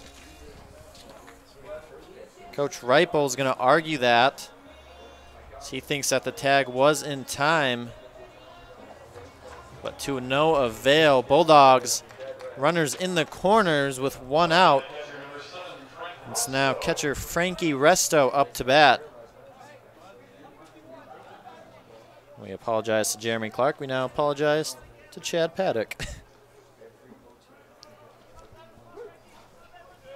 risky play by McMahon, though, with that ball hit right behind him.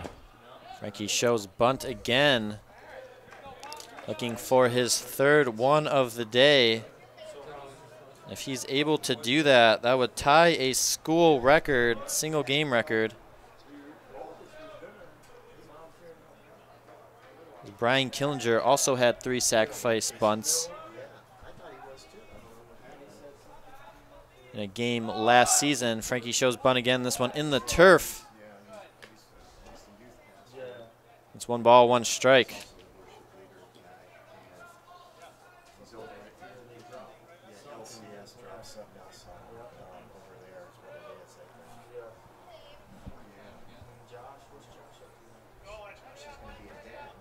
Pitch. Another foul ball. 1-2. It's a fastball at the top of the zone. Not quite able to deaden that one.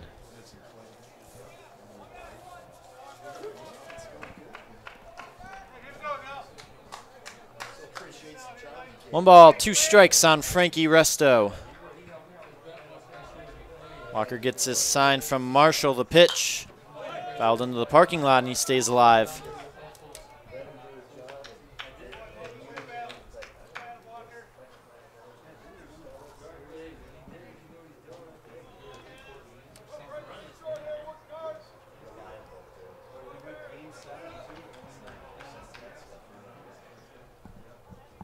The 1-2 pitch from Walker. Outside, even at 2.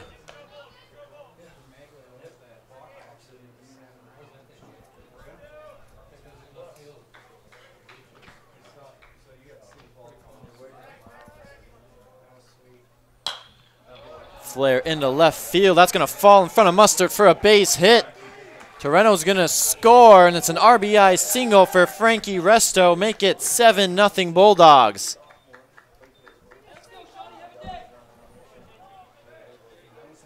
Wasn't able to lay down the bunt, but he's able to swing the lumber right there.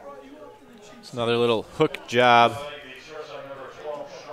Gets around that one and just plumps it right into left field. Give him his 2nd RBI of the game. Logan Walker's day is done. Calvin will go to the pen. We'll let this mystery man warm up. We'll figure out who he is, where he's from. Give him a chance to warm up, and we'll be right back with more Bulldog Baseball on ACTV.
Welcome back to Bulldog Baseball here on ACTV. Pitching change for the Calvin Knights. It's number 2, Mike Cool, who, if you remember, was a pinch hitter in game number 1, so wearing all of the hats out here today.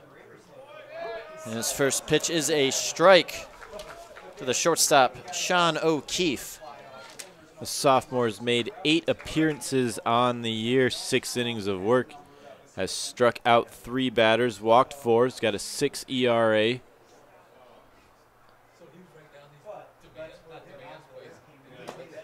There's another strike on the outside half of the plate. 0-2 on O'Keefe.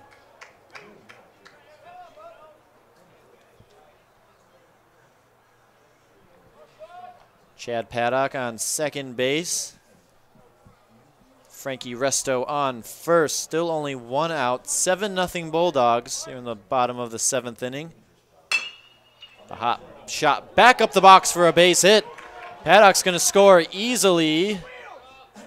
Frankie holds at second, and it's an RBI single for Sean O'Keefe. 8-0 Bulldogs. This is the 4th hit of the game for the freshman. Also his 2nd RBI, so Sean O'Keefe, have yourself a day. Now send us right back to the top of the Bulldogs lineup. It's the center fielder, Zach Schering, looking to keep this train a-rolling.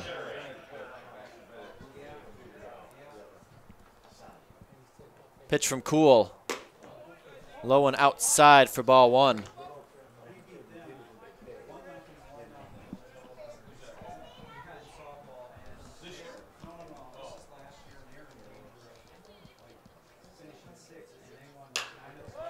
Going flared towards the fence, but it's going to be into the glove of Heindick for out 2. That one had a chance to find its way out of the stadium.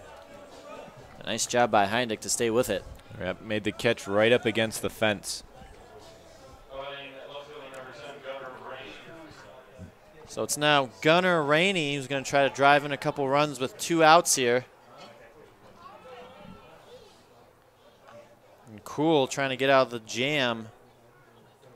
First pitch, fouled back out of play towards the carry-all golf cart for strike 1. Quick score update from Detroit.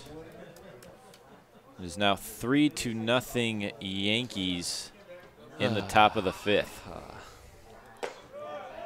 Not a Yankees fan? Not in the least. Yep.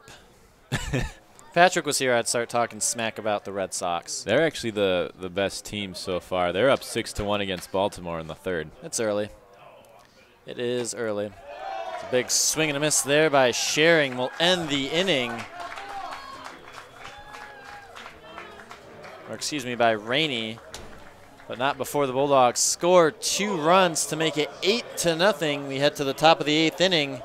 Keep it tuned right here to Bulldog Baseball on AC TV.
Snap throw down from Frankie means we are ready to start the top of the 8th inning here in game number 2.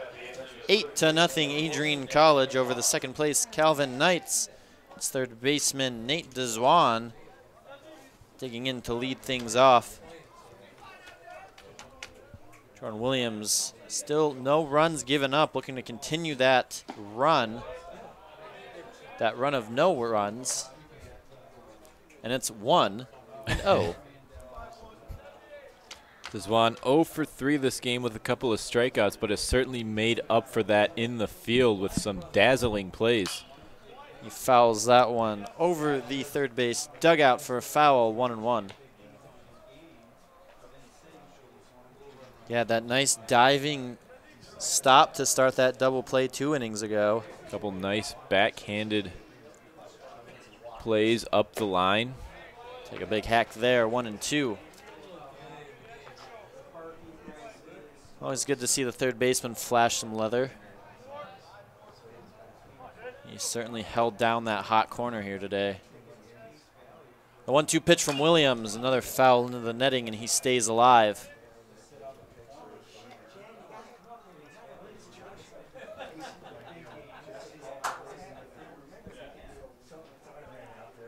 One ball, 2 strikes.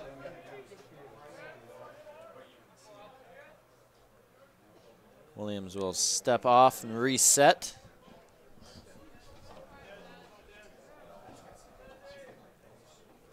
The 1-2 to Deswan. He has him fishing, but instead tosses him the chair. There's one quick out here in the top of the 8th inning. It's a 9th strikeout in this game for Williams. I think between him and Tommy Parsons, they could open themselves quite the successful furniture factory. They're pumping out nice seating options left and right. A big cut there by the second baseman, Rick Padilla, and he'll start his at-bat 0-1. Padilla 1 for 3 this game, at a single in his last at-bat. Pitch from Williams, ground ball down the line, fair for a base hit and maybe even more. Padilla rounds first, but he'll hold as Rainey. A great throw out there from left field. And will hold them to a 1-out single. Played that ball perfectly off that angled fence. Looked like he almost positioned himself a little too far, but ultimately kept it in front of himself and held Padilla to a long single. So it's now the shortstop, Jonathan Keene. First pitch from Williams. Outside on the black for strike 1.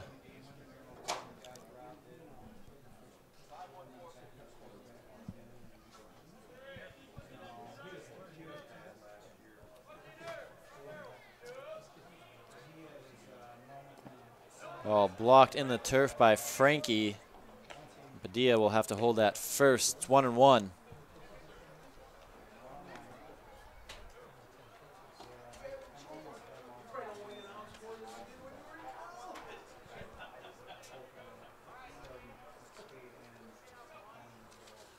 Williams checks Padilla at first base. The 1-1.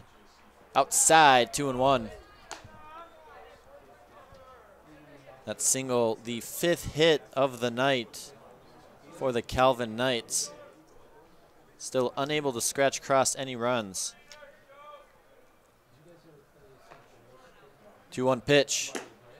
Low, 3-1.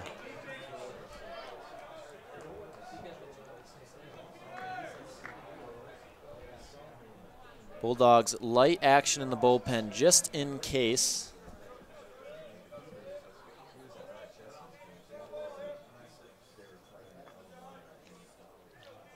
Three-one pitch. And just misses. Keene draws the walk.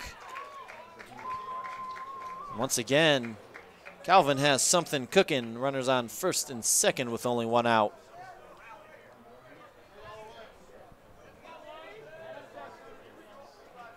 Designated hitter Ryan Pena.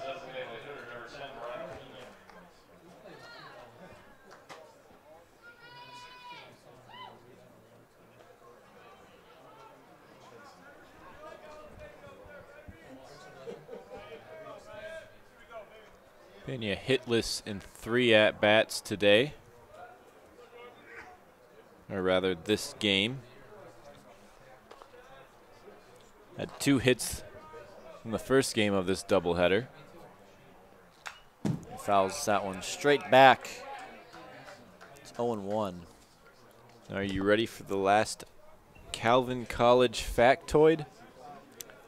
I believe I am. Do you want it in a quiz form, trivia question form, or do you just want me to give it to you? You can do whatever your heart desires.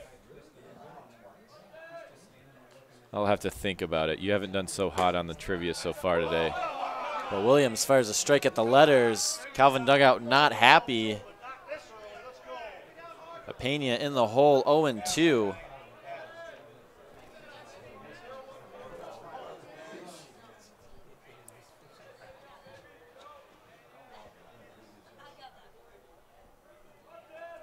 Williams making sure the pace is at his control. The 0-2. He has him nibbling at that high cheddar. Snaps the trap shut for out number 2.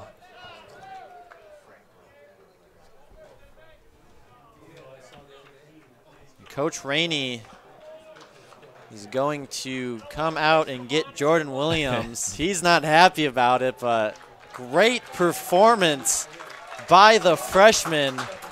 7+ innings of hopefully scoreless ball.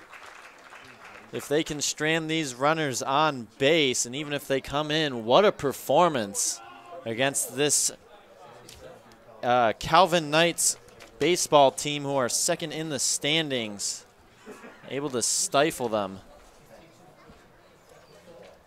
Williams finished his outing with his 10th strikeout of the night.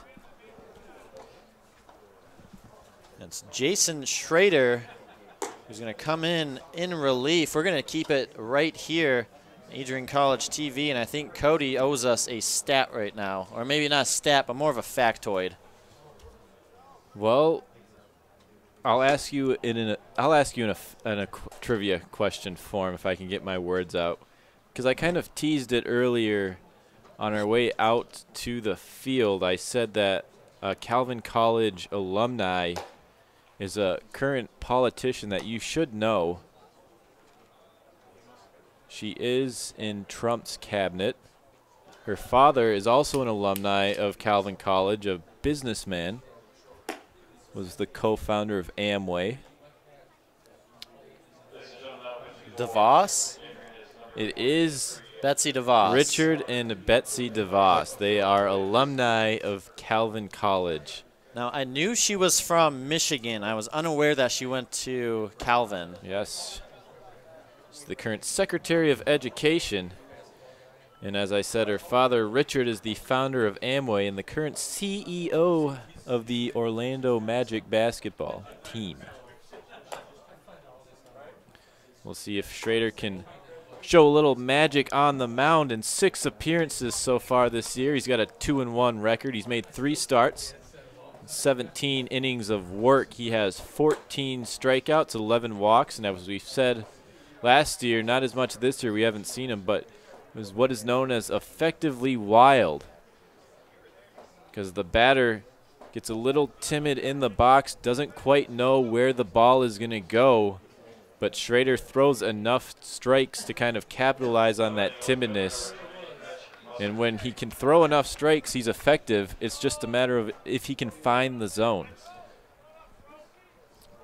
He also has a 4.24 ERA so far on the year. And he comes in. Runners on second and first with 2 outs here in the top of the 8th. And right away, him and Frankie not on the same page, so they'll have a quick meeting to make sure that they have everything in order before they start attacking this Calvin Knights lineup, starting with the left fielder, Mitch Mustard.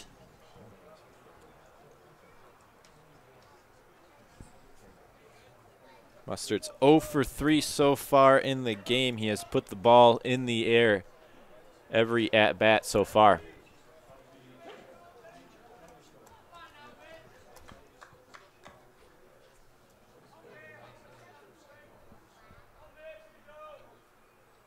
First pitch from Schrader. Finds the inside corner for strike 1.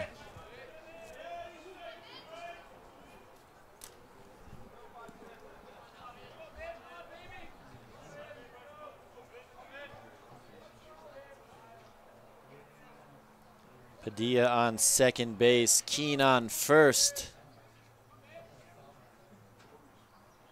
The 0-1. Just a bit outside, 1-1.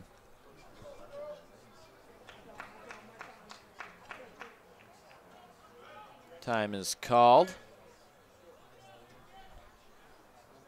Looks like Frankie's in a little bit of pain behind the plate. Not sure if you didn't catch that one in quite the right way. He's had a rough couple of weekends. Take some foul tips, and McKinnon going to give him some extra time, take a short walk out to Schrader. Yeah, took some foul tips today, like I just said. Yesterday, when we watched the Calvin stream for just a little bit, and warm-ups, the final pitch, it got him. Not sure where it got him, but he was in some pain for quite a bit. I asked him where it got him, and he did not confirm, so I'm going to guess it was in a very sensitive spot that he did not want to talk about.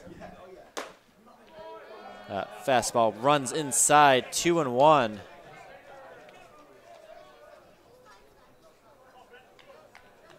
Nobody else in the Adrian bullpen. So it looks like Coach Rainey is going to put this on Schrader. Well, he has 2 outs to work with, looking for the third. The 2-1 pitch runs inside, 3-1 on Mustard.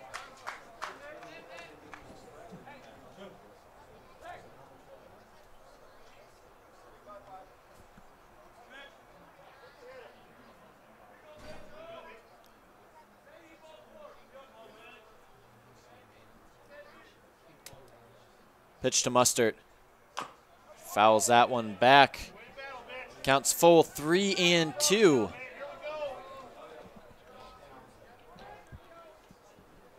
It's actually become quite a beautiful night here. I think the rain's going to miss us, at least for the time being. Well, it looks like we have about an hour and 15 before the more serious stuff is going to make its way into our area. Runners off with the pitch, and he strikes him out with the high cheddar, tosses the chair, and the Bulldogs escape the jam. Knights still unable to scratch any runs across, and we'll head to the bottom of the 8th inning, 8-0. Keep it tuned right here for MIAA baseball action on ACTV.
And why not let it play a third time here tonight? Welcome back to Bulldog Baseball here on ACTV. Bottom of the 8th inning.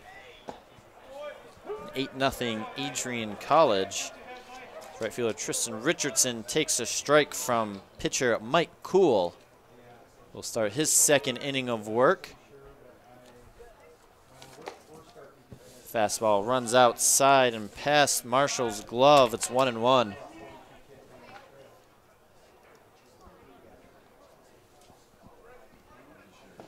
Adrian, 15 hits in this game so far, 8 runs. Calvin, no runs on 5 hits. They also have an error.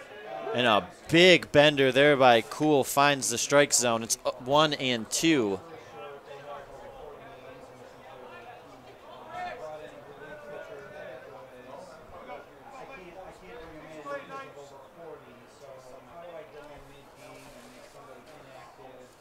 Pitch outside, even at 2. Some news from around the MIAA. It appears that Trine swept their doubleheader against Olivet by scores of 4-3 and 6-2.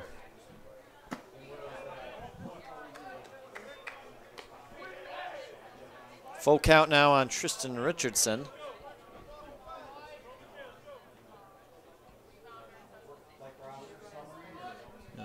Adrian will play Trine in about 2 weeks.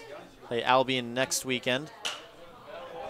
Right now looking to finish off the series against Calvin. Richardson stays alive with that foul ball out towards 223.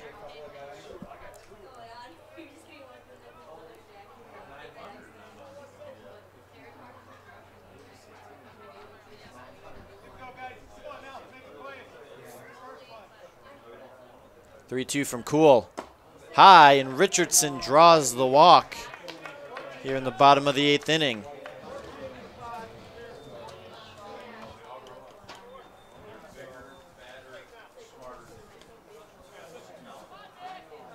Pinch hitter now for the Bulldogs. Nick Roush stepping in for Hunter Hayes, just as he did in game 1.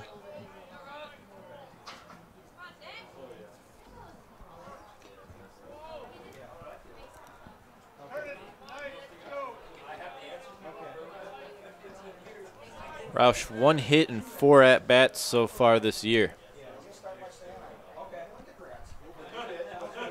First pitch. Strike at the knees, 0-1.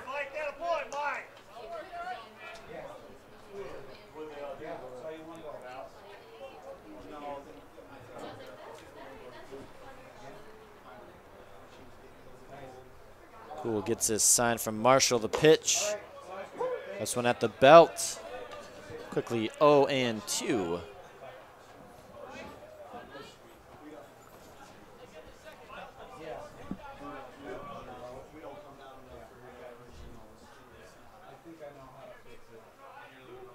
No balls, 2 strikes.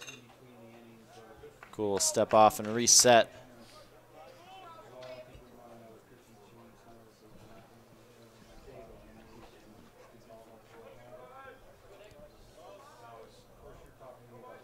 Payoff pitch. High, 1-2. Just not able to snap that curveball off.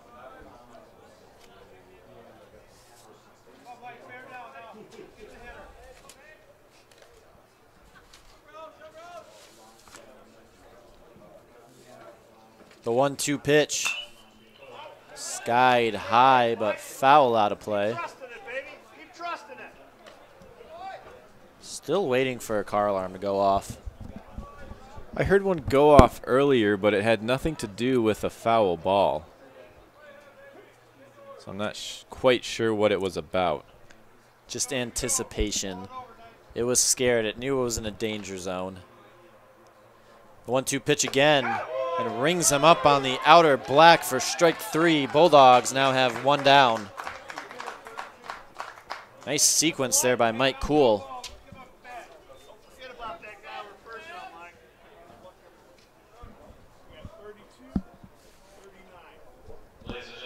So another pinch hitter for the Bulldogs. It's Jason Croce coming in for Jordan Torrento. You'll see his first at-bat of the day.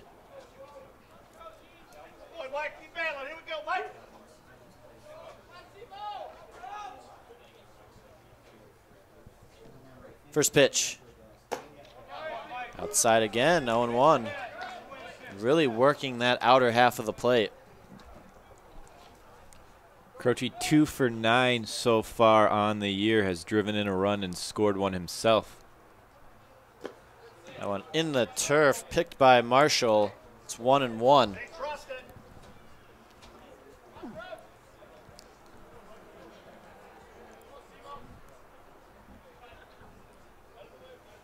One ball, 1 strike. Pitch to Croce. Big cut there, but can't connect. It's 1-2.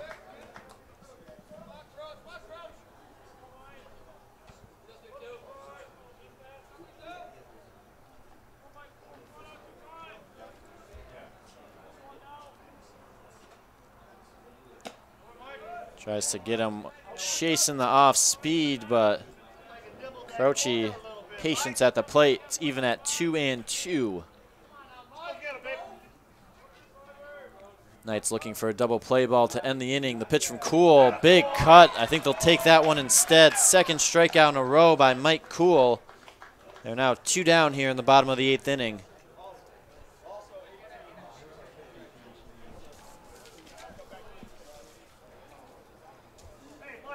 Mike Cool going to end his night on a high note. 2 strikeouts in a row. They'll take him out of the game. And Coach Reipel going to the bullpen. It's Justin Powie, number 41.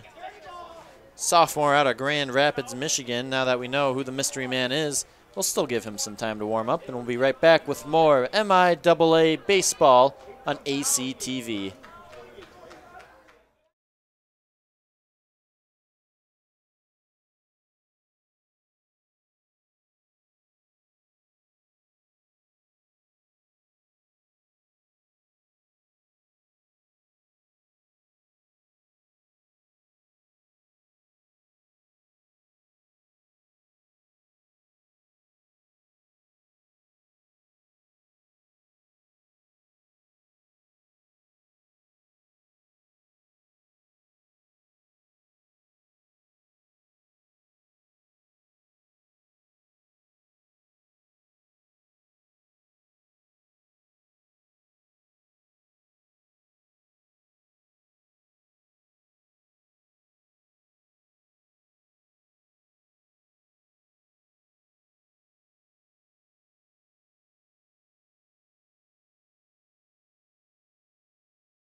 Fresh face against fresh face for this matchup in the bottom of the 8th inning. 8-0 Adrian College.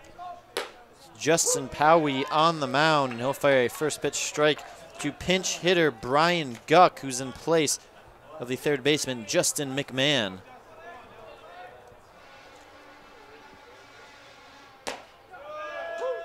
Strike on the outer half of the plate, 0-2. Powie has 14 strikeouts in 11 innings of work, a 4.09 ERA. Meanwhile, Guck is 3 for 11 on the year with 2 RBI and 2 runs. Make it 3 for 12 as he's down on 3 pitches. Not very happy about that. But the Bulldogs still with an 8-0 lead. And we'll head to the top of the 9th inning. We'll see if they can hold on and complete the series win. Keep it tuned right here to Michigan Intercollegiate Athletic Association baseball on ACTV. I thought there was more C's in there. Look it up. It's a great, great league. And while you're doing that, we'll refresh ourselves, and we'll be back with more baseball. Keep it tuned to ACTV.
Time to pay the piper for the Calvin Knights. 8-0 Adrian College.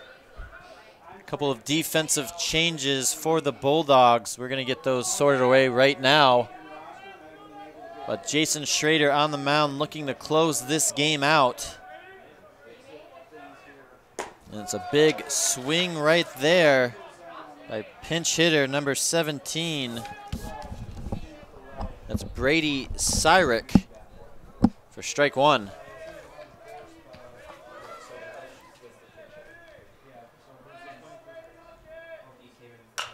It's a ground ball over to the right side. An easy out number one. Start this top of the ninth inning. A little action for Roush down there at first. Now, did you get all the defensive changes? I don't know if I got all of them. I'll say what I know. Guck is now at third base. We have Aaron Roush taking over at second, and I believe Croce is somewhere in the outfield, though I was not able to confirm that. We'll take your word for it. There's a hard fastball, but it's outside for ball one.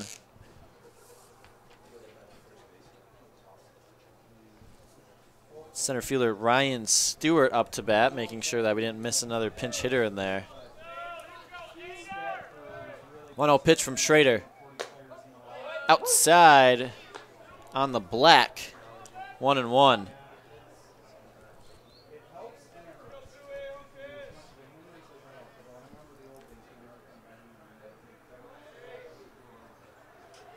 One ball, one strike, one out. Pitch to Stewart. Big cut there, but can't connect. 1-2.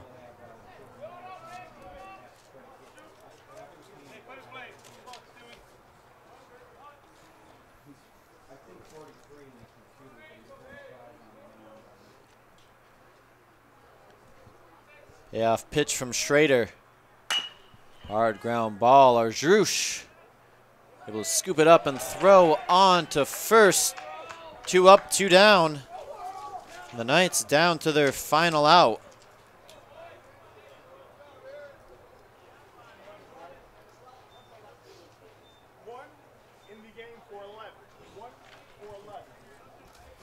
Another pinch hitter for Calvin. It's number 1, James Boyce.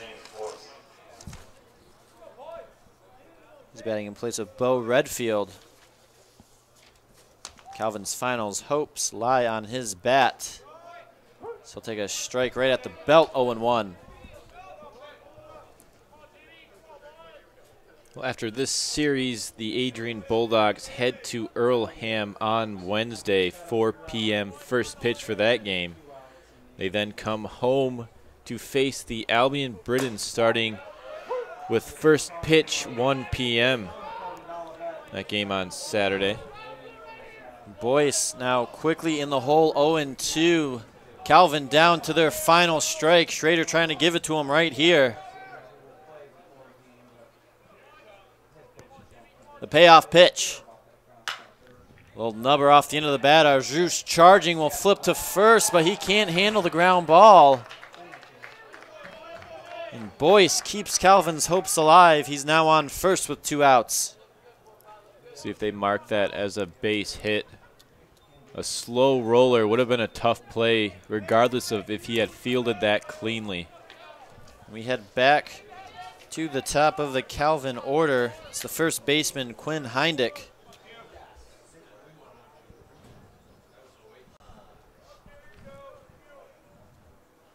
The first pitch, fouled straight back, 0-1.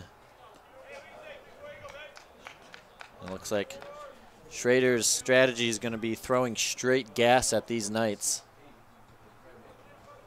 It's one way to put it.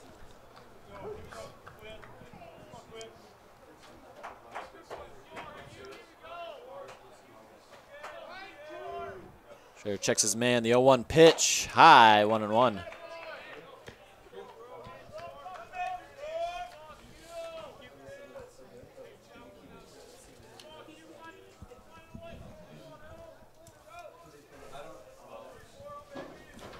Boyce takes his lead at first, nobody holding him on. That one flared towards the left side into the shrubbery that separates Adrian College from the highway. And once again, Calvin down to their final strikes.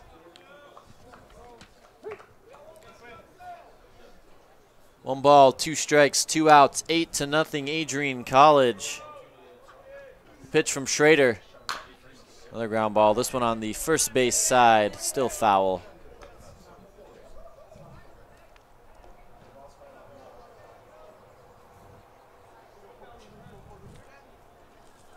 Now should Heindick get on base, that'd bring up the third baseman Nate Deswan, currently lurking on deck.